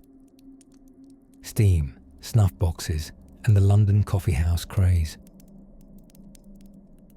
If you happen to be a fashionable gentleman of London in the late 1600s, wearing stockings pulled higher than your ambitions and a wig large enough to conceal a minor scandal, there were only a few places to go if you wanted to stir your intellect and your caffeine at the same time. I speak, of course, of the coffeehouse, a place where conversation was the currency, coffee was the stimulant, and if someone wasn't arguing loudly about the Treaty of Ryswick, it probably wasn't yet noon. It began quietly, as many great revolutions do. In 1652, an enterprising Greek named Pasquarosi opened London's first coffeehouse in St. Michael's Alley, Cornhill. A curious thing to behold, a little wooden structure serving a strange black brew he promisingly described as a soberer liquor than our English ale. Sold, obviously. Early customers were broadsheet printers, wary scholars, and the occasional sailor looking for a legal high. But soon, these venues caught on like a slow-burning wick in powdered wigs. By the 1700s, there were hundreds in London alone. Hundreds. More coffee houses than reasons not to trust a man in a velvet satchel. But what makes this cultural explosion even sleepily astonishing isn't just the coffee itself, it's what sprung up around it. For in the corners of these noisy, smoky dens, you could find the clatter of ideas, the rustle of pamphlets, the spidery scratch of quills writing revolutionary things like budgets. Each coffee house had its own flavour. And I don't mean cinnamon oat milk drizzle. There was Jonathan's, the stockbroker hangout, where fortunes were whispered over saucers and stock tips were traded faster than gossip on Fleet Street. There was Lloyd's, a gathering place for marine insurance underwriters, where the question, "Will my ship return safely from the Indies?" was met with the equally thrilling reply, "Only if you pay us first." And then there were the political coffee houses, places where Whigs and Tories grunted over small cups, debating whether the monarchy needed trimming or toppling. The cafe was becoming what the alehouse never could, a forum of relatively sober thought. One could argue that democracy got a corner booth and a cup of mocha java. Now, certainly this communal caffeine fever upset a few apple carts. King Charles II, who preferred his ministers loyal and his subjects sleepy, issued a royal proclamation in 1675 to shut all coffee houses down. Yes, for spreading false news and encouraging idle and disaffected persons. A fair appraisal, really, but met with such public outrage that he quietly dropped the idea after a mere 11 days. Nothing ruins a political tyranny quite like people losing their chatty breakfasts. And what of the women, you ask, sipping your imaginary latte in bed? Well, some were rightfully annoyed. In 1674, we find the Women's Petition Against Coffee, a dramatic pamphlet claiming the drink left men as unfruitful as those deserts whence that unhappy berry is said to be brought. In simpler terms, they were concerned coffee made their husbands too polite and not nearly interested enough in conjugal conversation. Men fired back in pamphlet form, of course.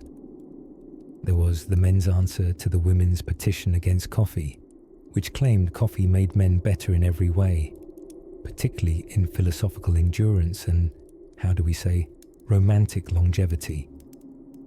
Let's not judge too harshly. This was the age where most disputes were settled either by duels or by writing increasingly verbose pamphlets with aggressively italicized words.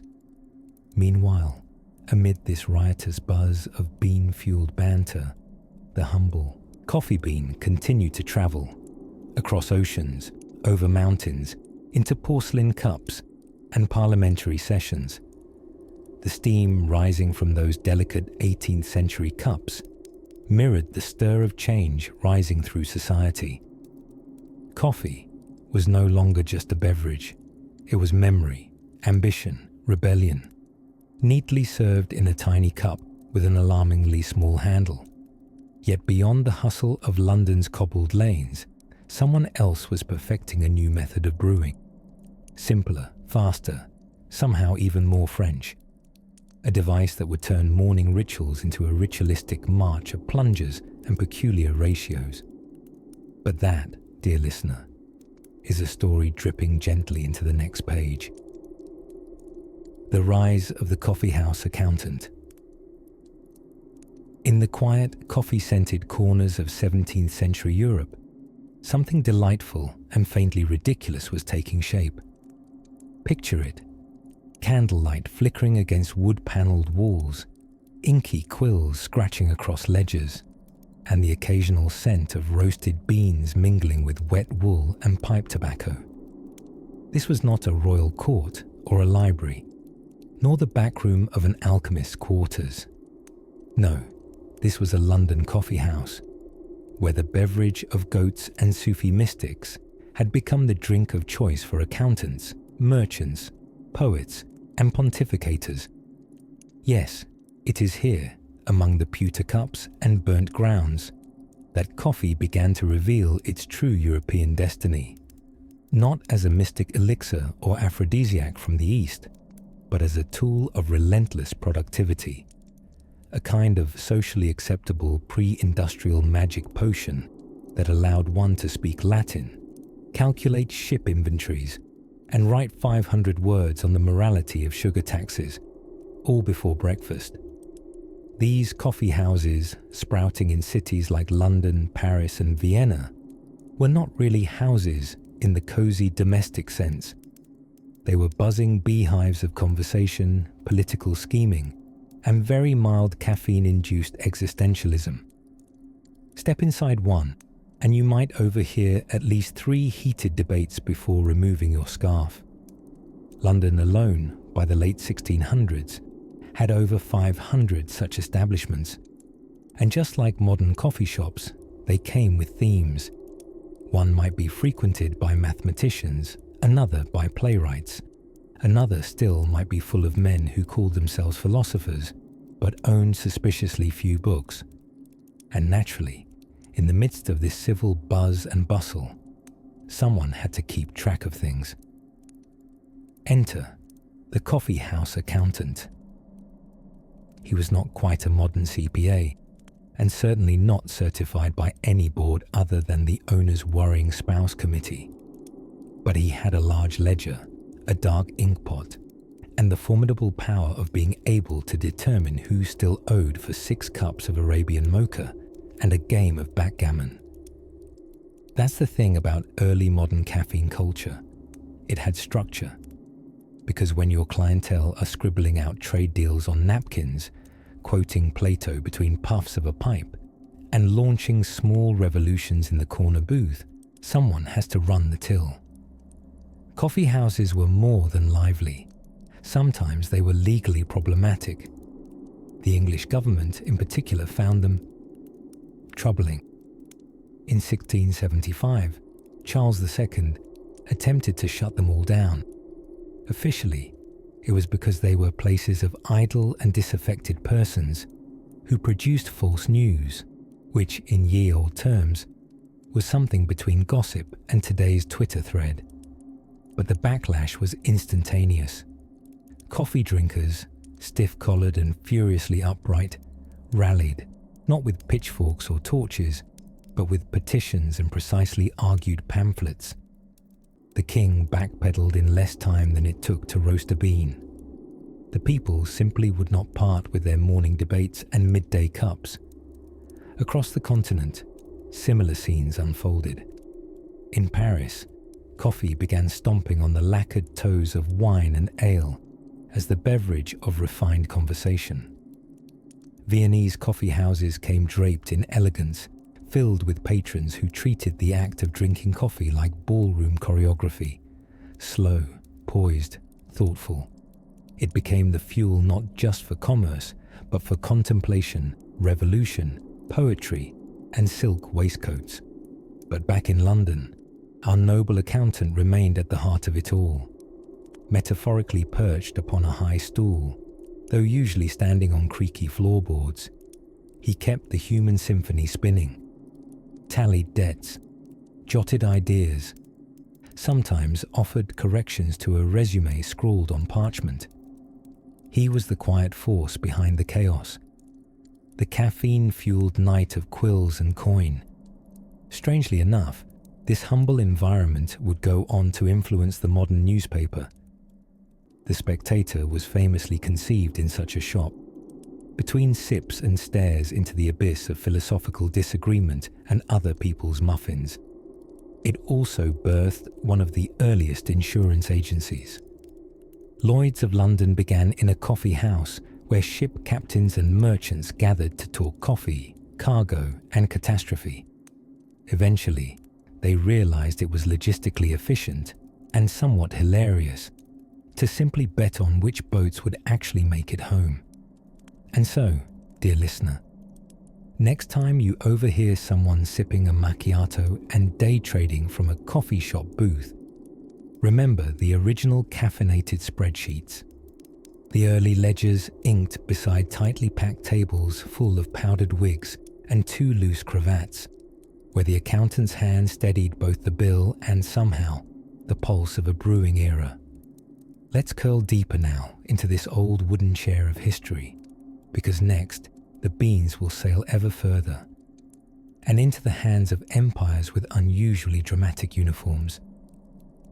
Steam and steeples, the coffee house and the industrial mind. Some inventions are born in lightning bolts of genius, Others crumble out of burnt crusts and spilled liquids in a back alley somewhere in Manchester. The Industrial Revolution, that frothing, clanking, soot-breathed shift in human history, was, perhaps, both. And, quietly, helping things along with its jittery charm and subtle aroma, was coffee. By the time coal smoke was curling over England's grey skies and looms were hammering away like caffeine-deprived percussionists, coffee had already made itself thoroughly at home in European life. It had elbowed itself into fancy salons in Paris, mingled with scones and strong opinions in London, and befriended poets and pamphleteers in Vienna. But now, in the 18th and 19th centuries, something altogether more practical was brewing: productivity. As factories blossomed, grey metal flowers spewing steam instead of petals, the world transformed. Humans were being asked to become more machine-like, to wake up earlier, stay alert longer, operate complicated looms without, say, gently sewing their own sleeve to a shirt destined for Liverpool. Enter coffee. No longer the exotic brew of mathematicians and mystics, coffee had become the working man's ally. In the cold, damp pre-dawn hours of England, it was far more welcome than beer.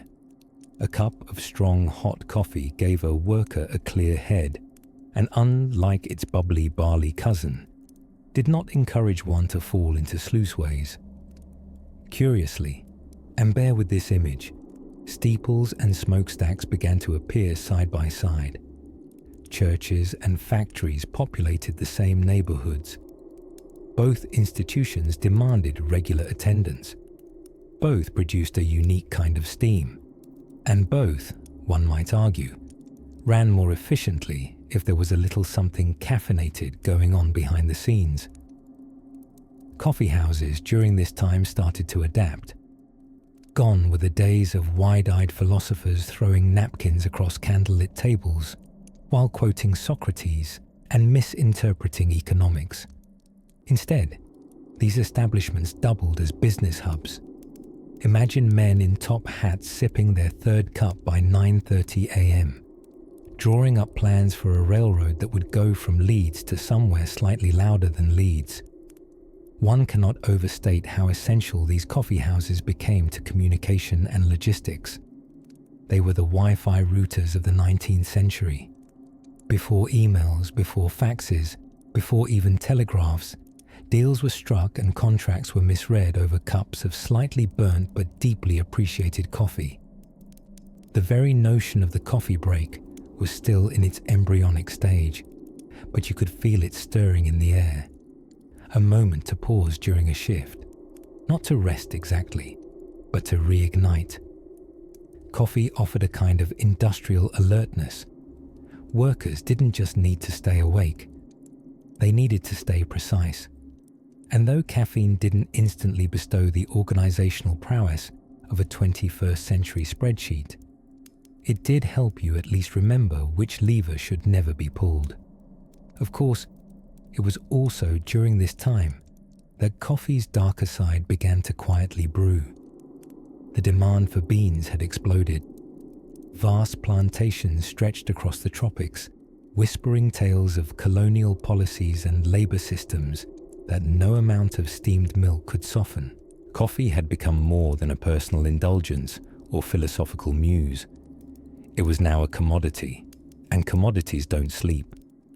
But for many in the mist-soaked cities of Europe, coffee was a comfort, a flickering flame in the dim haze of early modern life.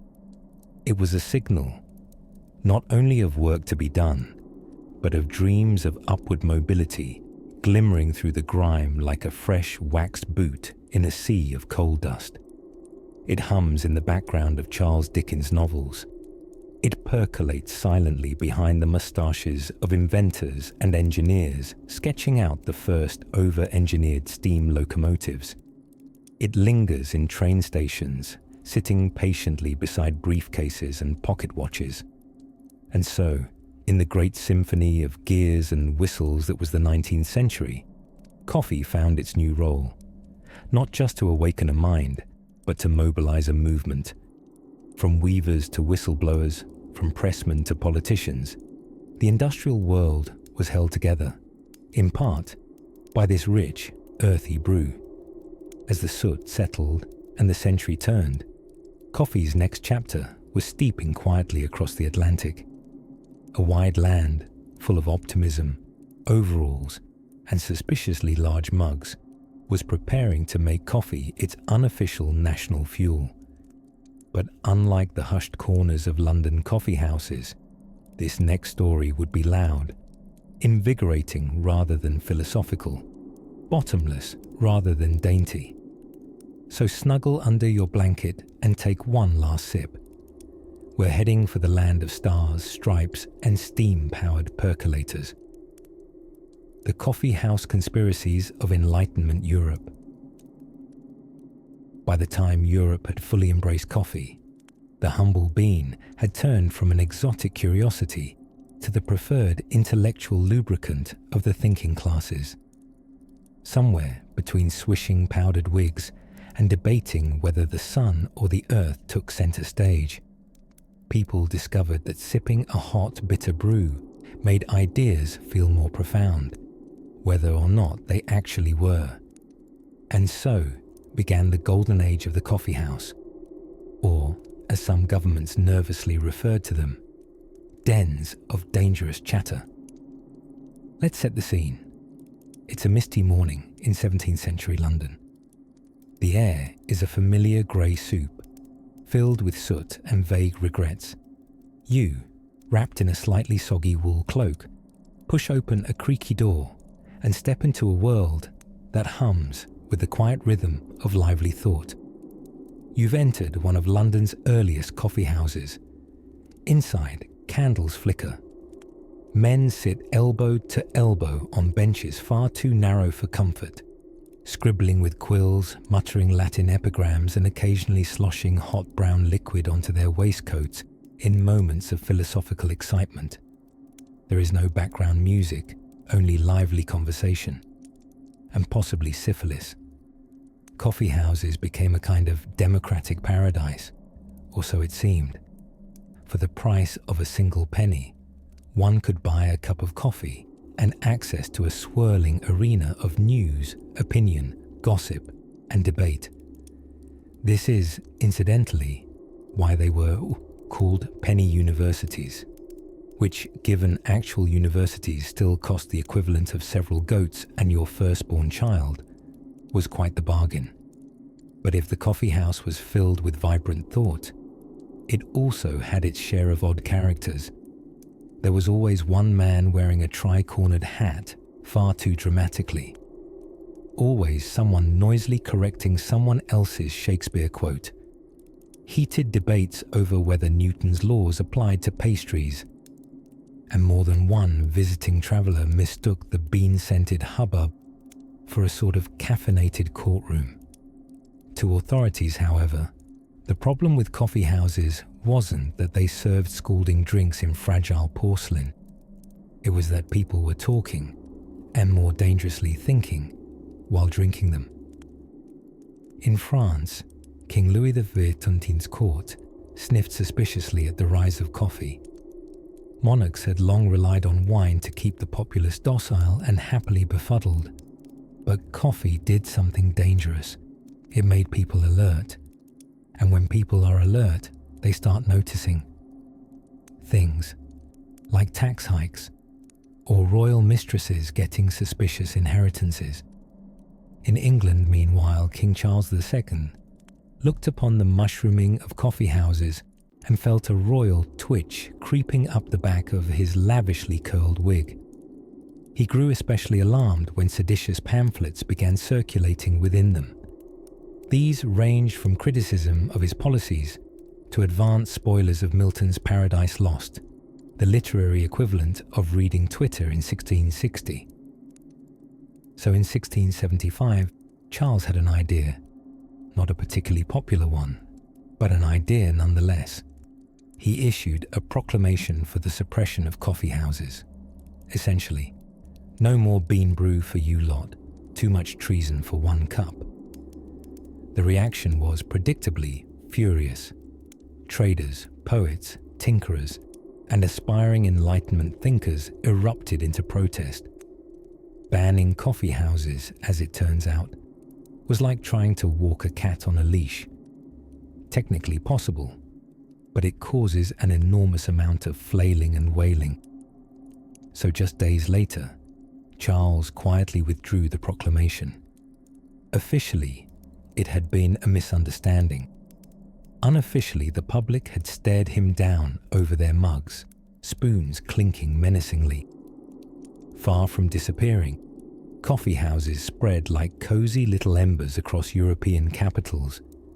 In Vienna, they were rich with cream and the soft hiss of steam.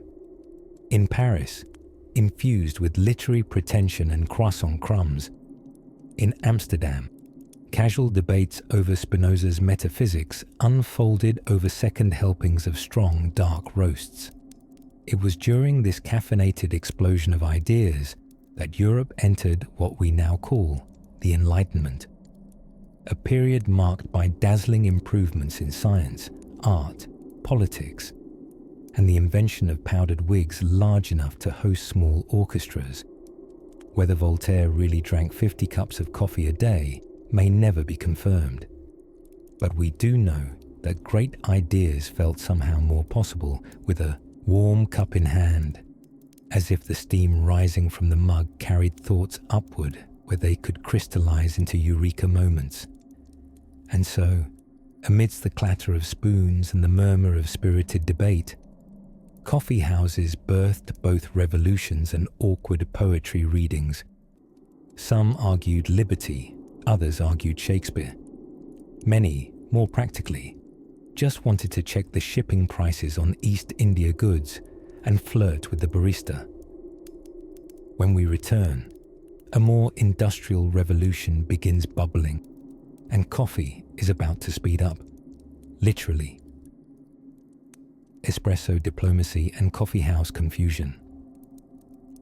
For a beverage born in the hills of Ethiopia and nursed in Sufi shrines and Venetian trade routes, coffee found an unexpectedly cozy fate in the smoky backrooms of 19th century diplomacy. In this chapter, we take a slow sip through time to explore how this jittery little drink helped grease the wheels of empires, soothe tense mustaches in European salons, and occasionally caused total confusion at international peace talks. Ah, the 1800s, an era when powdered wigs were retiring, trousers were lengthening, and industrial chimneys were exhaling a sort of romantic gloom over city skylines. It was also when coffee reached what some call its golden slurp, a moment where its presence was not just expected, but required in most places of power.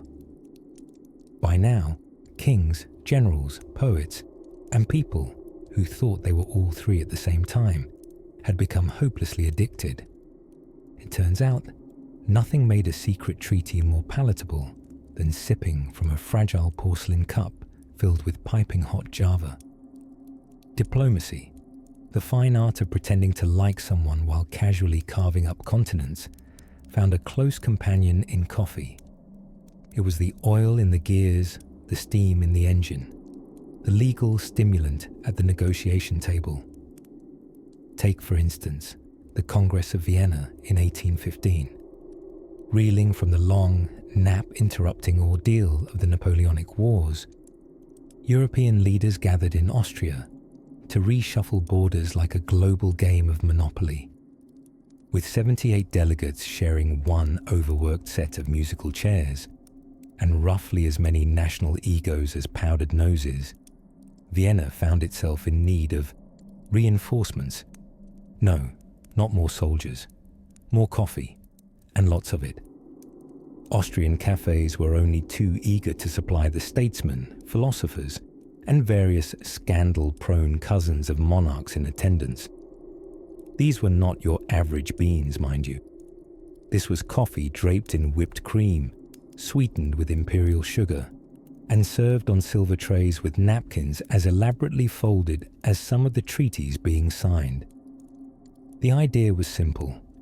If you keep the diplomats buzzed but not drunk, there's a chance they might listen to each other. It sometimes worked. Sometimes.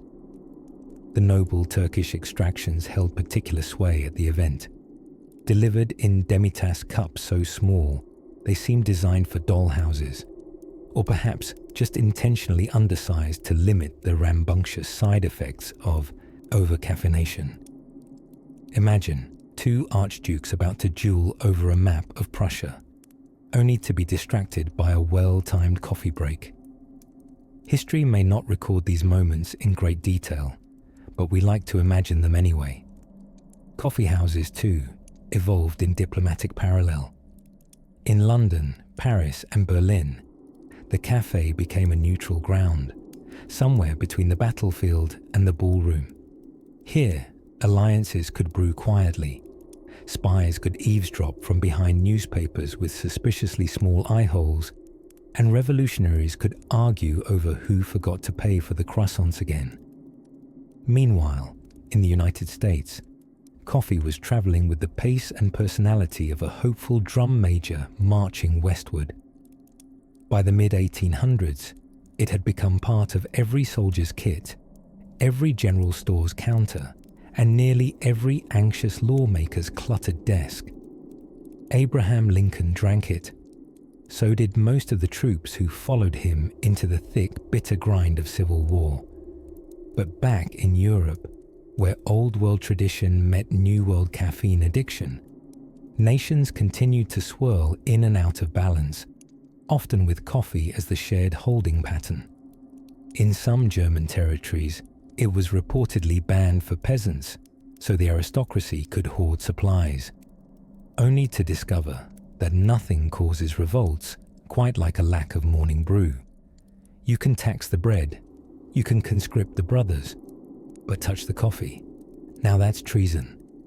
There were also plenty of misunderstandings caused by this global rise of caffeine-fueled diplomacy. In one charming but possibly apocryphal tale, so perfect it feels like a fable, a wary ambassador once took offense at being offered coffee without sugar, interpreting the bitter bean broth as a subtle insult to his nation. The host, flustered, offered a teaspoon with 2 kinds of syrup, for apologies, and nearly a marriage proposal to clear the air. Whether truly factual or fueled by grounds of embellishment, stories like these capture the soft power of coffee. It didn't always fix relationships, but it gave people a reason to sit down, pause, and at least pretend to understand one another across a crackling fireplace and a shared addiction. And as we drift into our next moment of historical drowsing, we'll turn our attention to cafes as not just homes of diplomacy, but breeding grounds of disruption, from revolutions brewed in back corners to literary movements incubated between sips. Coffee and the American dream, from revolution to railroad diners. As the 19th century brewed onward, the United States was developing a deep and abiding romance with coffee, more emotional than rational, more passionate than practical. Like any volatile affair, it was based as much on mood swings as it was on daily rituals. You see, by now, coffee had somehow managed to entangle itself with everything from industrial expansion to poetry, from railroads to war, and it was doing so with the quiet, jittery determination of someone who's just had 5 espresso shots before lunch. Americans in the early 1800s were already sipping steadily, but the real boom, oh, the steaming, percolating boom, would come as the century rolled on. Gone were the cosmopolitan cafes of Enlightenment Paris. In came the frontier general stores, the cowboys pouring bitter brews over open fires, and the train conductors clutching tin mugs while rolling across vast plains. Coffee was no longer a drink of leisurely philosophers. It had become the fuel of the moving nation. By the time the American Civil War broke out in 1861, Union soldiers were consuming coffee not only as a comfort, but quite literally as a necessity. It became such a staple of army life that it was included in every soldier's ration.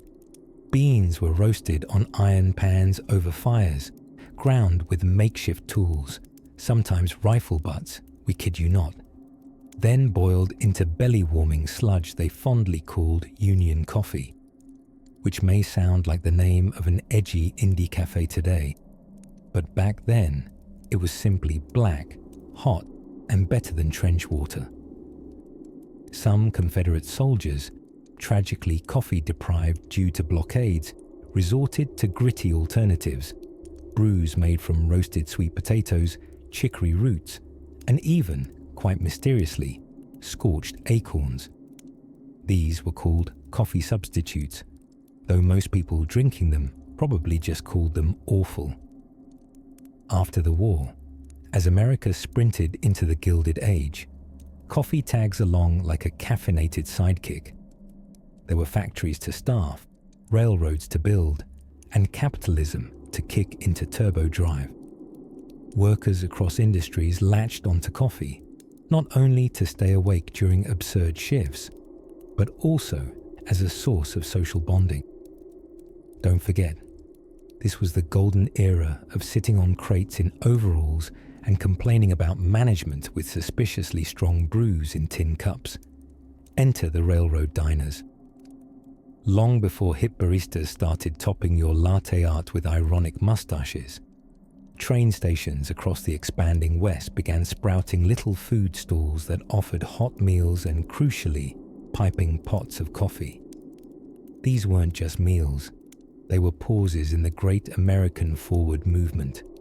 Passengers would gulp down scalding cups as steam hissed from locomotives, all while feeling, perhaps, that coffee was the great, and possibly only, thing that connected New York to Nevada.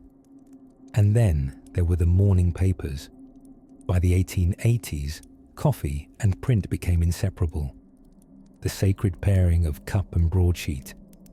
You didn't just have coffee. You had your own moment of caffeinated intellectual grandeur while pretending to read financial sections and ending up in the cartoons. This sacred morning ritual elevated coffee from a mere beverage to a kind of citizen's right. You had your vote, your morning grumble, and your mug. Even the advertising age got in on the act. Coffee began showing up in posters, jingles, and early magazine spreads, often adorned with promises like "stomach friendly" or "so smooth, Uncle Will can finally sleep again." One of the oddest trends: coffee as a tonic for women's nerves. This, despite the minor irony that too much coffee tends to give. Everyone say, "Awera in nerves." But the genius of marketing had already taken hold, and coffee wasn't just a drink anymore. It was confidence, ambition, the American dream, in a cup. Through immigration waves, industrial revolutions, and the rise of the 8-hour workday, coffee gained a sacred kind of domesticity. No longer a luxury nor a curiosity, it had transformed into something intimately American. Brewing a pot in the kitchen was suddenly as patriotically normal as apple pie and complaining about the weather. By the close of the 1800s, the US had become the largest importer of coffee in the world. It was also exporting a new ethos, one where coffee wasn't just part of life. It was life. The country had turned coffee into its co-worker, its alarm clock, its co-pilot in every dream of greatness. But while industrial workers were sipping from beat-up pots and elite housewives were fussing over percolators the size of small steam engines, another revolution was brewing, quietly, smoothly, in the background. And it would change the face of coffee once more, one tin can at a time. Let's drift there next. The rise of the coffee break. It was sometime in the mid-20th century when people wore hats unironically and built things out of steel because plastic hadn't quite figured out how to assert its dominance, that something quietly miraculous occurred in the midst of productivity, the invention of the coffee break. Now, let's be fair. People had paused for sips of steamy black elixir for centuries. Ottoman sultans reclined for hours in coffee houses, monks paused in their prayers for sacred sips, and Enlightenment thinkers practically considered caffeine a form of divine revelation. But these were informal affairs, loafing about intellectually or spiritually. The coffee break, as we now know it, the legally sanctioned, workplace-recognized 15-minute miracle sandwiched between paper clips and existential crises, didn't bubble up until the labor movements of the 20th century began demanding some breathing room.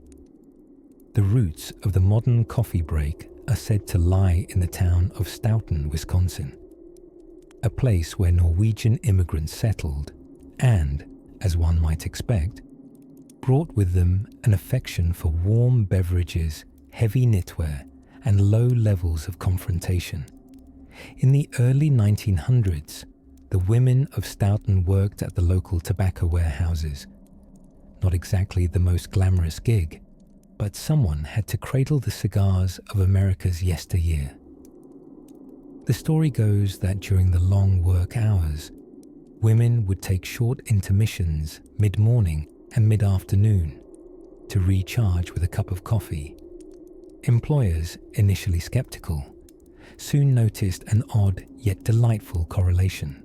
Giving workers coffee made them workier. Fewer errors, more smiles, and slightly less chance of decapitating a cigar accidentally. By the 1930s and 40s, as labor unions gained strength in both voice and moustache density, breaks became more common.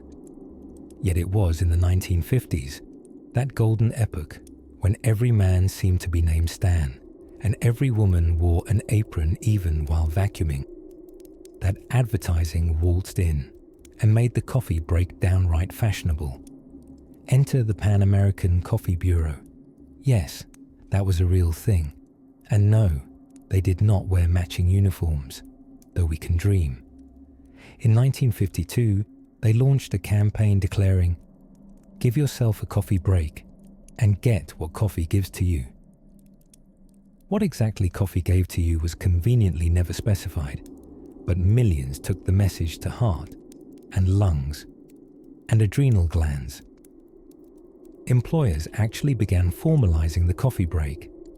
Big-name companies like IBM, ever obsessed with efficiency and new protocols, began to schedule the breaks in logged increments.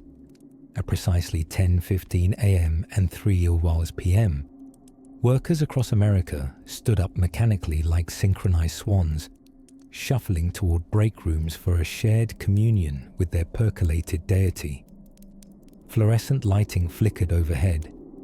Donuts circled on glazed platters. And people who otherwise had nothing in common offered each other non-committal smiles over a common cup. And oh, the rituals of it all, the clink of spoon against mug, the gossip traded over creamy swirls, the sacrilege of the microwaved bun. These moments, so tiny yet tender, gave working folk a sense of rhythm, like a drumbeat of humanity in the middle of faceless cubicle symphonies. But it wasn't just offices that basked in the glow of the mid-morning brew. Factories, too, began adapting. Even soldiers during wartime from World War II onward were given rations of instant coffee, because if you're going to charge a trench, you really ought to have a cup of something first. And let's not forget how the very word coffee break began its cultural rise. In television shows, books, and even union contract clauses, it stood proudly. Here was a moment when one could simultaneously obey the system and defy monotony. It became a symbol of quiet rebellion and sanctioned self-care. To take a coffee break was to briefly escape the relentless march of capitalism, steal 15 minutes, and stare dreamily out a smudged window as steam curled from your cup. like a lazy genie who didn't grant wishes, only warmth. Of course, the coffee break's golden age faced encroachment in our modern era. Eventually, emails replaced face-to-face chatting. Break rooms became silent as people scrolled through their phones like caffeinated zombies.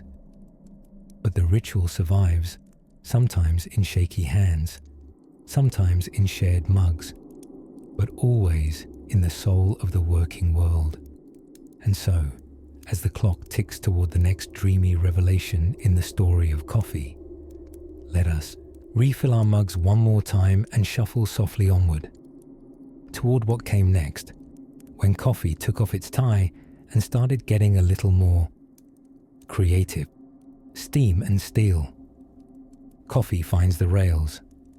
By the mid-19th century, humanity had become intoxicated, not just with coffee, but with speed.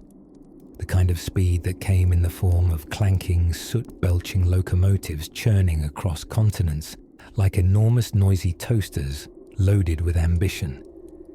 Steam trains carved routes through mountains, tunneled beneath cities, and stretched fingers of iron across once forbidding landscapes. And nestled carefully within the velvet-padded luggage compartments and soot-stained dining cars of this industrial symphony was coffee, rattling its way into deeper corners of the world. The marriage between coffee and trains was more than just practical. It was almost romantic. Both were loud, a little over-caffeinated, occasionally unpredictable, and they had a singular purpose: to deliver people and pleasure faster than ever before. Coffee houses once sat at the centers of cities where thinkers, schemers, traders, and poets gathered. But now, coffee began hopping aboard. Because why wait for thought to arrive when you can roast it to go? Trains were the great democratizers of energy. No longer just the beverage of salons and silent nods. Coffee became what it had always secretly wanted to be: profoundly ordinary. A companion to late-shift workers, bleary-eyed travelers, and newspaper-clutching gentlemen trying to remember why they took the 712 to begin with. Railway stations, once chilly echo chambers built for utility, began warmingly to smell more like roasted beans than engine grease. Vendors wandered platforms hawking steaming mugs to passengers delayed by weather or whimsical switchmen. On some lines, first-class compartments offered coffee service on porcelain china, bolted neatly to shaking linen-draped tables, while second class was more likely to receive theirs lukewarm in tin cups with the lid still sadly sealed. Meanwhile, across the Atlantic, American railroads grew almost as quickly as Americans' enthusiasm for caffeine. Out on the wide frontiers of the US, where the soil was mostly dust and regret, and biscuits came with warnings, coffee was a daily miracle. It was brewed in camps, on cast iron stoves, over open fires, and occasionally in old socks. Cowboys drank it. Railroad builders drank it. Presidents drank it. And journalists, especially the ones who worked nights while pretending it was still early afternoon, drank it like they were trying to see sound. Interestingly, one of the more charmingly absurd coffee and train combinations came with the rise of the dining car, a culinary contraption that let aristocrats enjoy goose pâté and lobster bisque while barreling through Nebraska at alarming speeds. Coffee here became ceremony, served in silver pots by white-jacketed porters who had mastered the art of balance even as the train careened like an angry rhino. The cup might clatter across your saucer, but it was hot and strong and filtered, unless you were in Russia, where filtered was often a suggestion rather than a guarantee. It was not just that trains moved coffee. Coffee also moved trains, at least in the metaphorical sense. Stations became spots of mingled culture and caffeine, where a single espresso might be served next to news from Vienna Warsaw, or Constantinople. Anxious industrialists swore by their morning brew before meetings. Railway superintendents made decisions that affected whole towns with barely a pause between sips. Then, of course, there were the armies. Military planners quickly realized something civilian travelers already knew. Men fight better on caffeine. Soldiers fighting in Crimea, in Prussia, and eventually on the fields of the American Civil War were fueled, in no small part, by steaming black coffee. Some generals even issued it with the same seriousness as ammunition, though coffee is far better at perking up a battalion than gunpowder ever was. In field tents, between shells and speeches, commanders could be found hunched over tin mugs, adding sugar or, if they were feeling particularly brave, a splash of ration brandy. As train tracks spread, so too did the veins of coffee. It became almost like a second bloodstream for modern industrial society. Wherever the train went, coffee followed, flowing through this new urban nervous system with enviable reliability. Incredibly, some of the earliest mechanized coffee roasters and grinders began appearing in cities whose names were only recently added to maps, all thanks to the railroads. You could sit in Paris and sip freshly roasted beans from Java within weeks, maybe even days. You could stand in Chicago and argue about whether the beans from Colombia were richer than those from Brazil over a cup so strong it could probably file your taxes. And slowly, a new idea began to percolate. If coffee could travel faster, could it also become faster? Could coffee itself be turned into something not just poured and sipped, but fired, compressed, bottled, or perhaps canned? But that, dear wanderer of the mind and spirit, is a question left to tomorrow's journey. Rest now, and let the gentle whistle of the steam engine fade beneath the soft hiss of a kettle. Let your dreams follow the tracks into unknown lands, where coffee evolves again. Corporate beans and caffeinated dreams. By the time the 20th century puttered into motion with all the messy optimism of a Model T, coffee had already conquered much of the world. Gracefully, eagerly, with the quiet assurance of a beverage that knew it was essential. It had moved from monasteries to monarchs, from merchant ships to coffee houses, and was now poised for a new era. An era of factories, science, jingles, and strangely chipper spokespeople. An era where coffee would become, as one American might put it, both a national pastime and a legally acceptable addiction. It began, as these things often do, with branding. In earlier centuries, no one asked what kind of coffee you were drinking. It was just coffee, beans, brewed, black, probably burnt.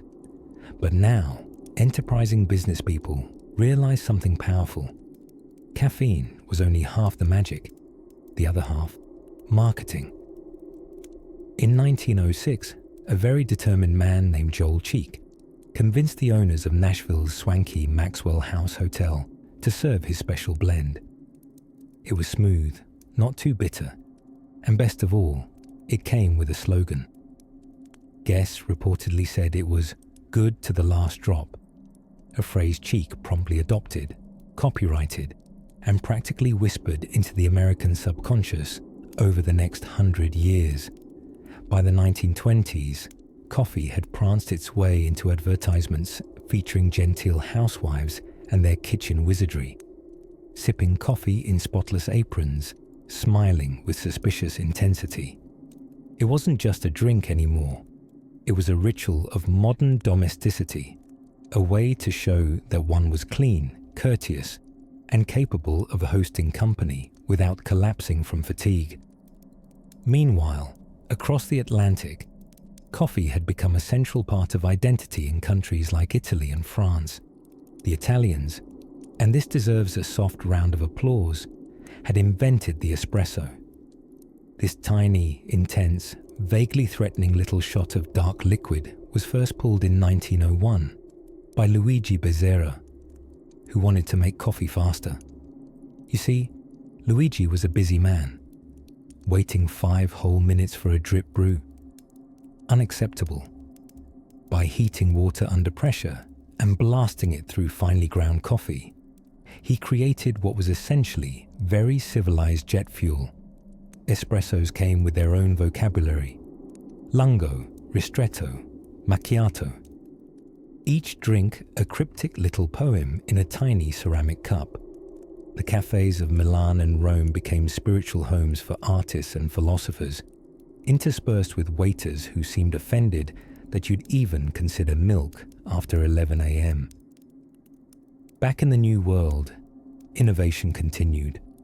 The Great Depression saw coffee prices fall and fall, until the US government bravely stepped in with something called the Coffee Clearing House Association.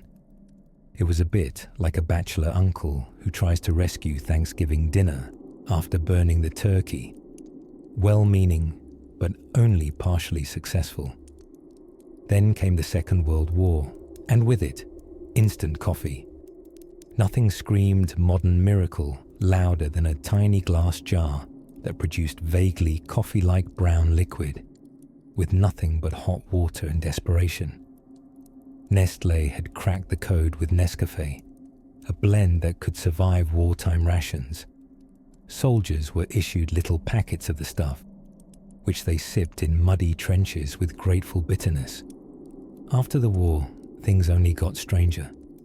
The 1950s were a golden age of peculiar television ads, featuring jittery husbands demanding a real cup of coffee, and housewives who'd clearly been drinking something stronger than caffeine. It was during this period that decaf made its quiet, morally ambiguous debut. Decaf drinkers confused everyone. Why drink coffee, people asked, if not for the glorious buzz? But these were people who appreciated the soothing warmth, the aroma, the ritual, without the side effects of lying awake at 2 a.m., staring at the ceiling and pondering the origin of bicycle spokes. By the 1960s, coffee had adopted an almost mythic place in modern life.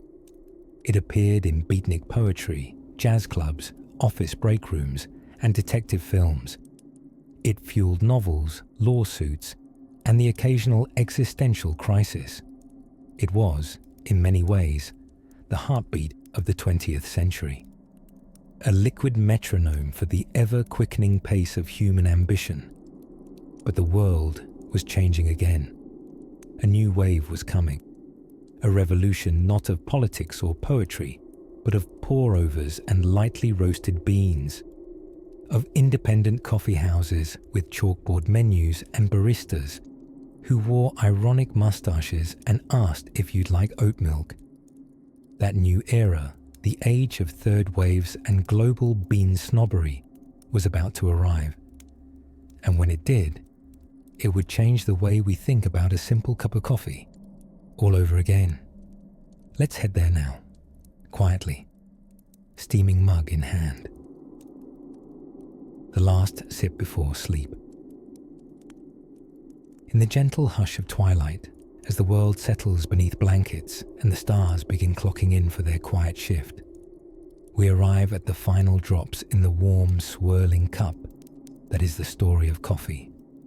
Tonight we watch the candle flicker low on a tale that began with a curious goat and ends in every airport, office cubicle, an artsy cafe with exposed brick, and a man named Jasper who insists his cold brew has tasting notes of existential dread. Let's step softly now into the modern ritual, so familiar, so ubiquitous, it might as well be a sacrament, the morning coffee. By the late 20th century, coffee had transcended its humble, Arabian origins of dancing livestock beginnings.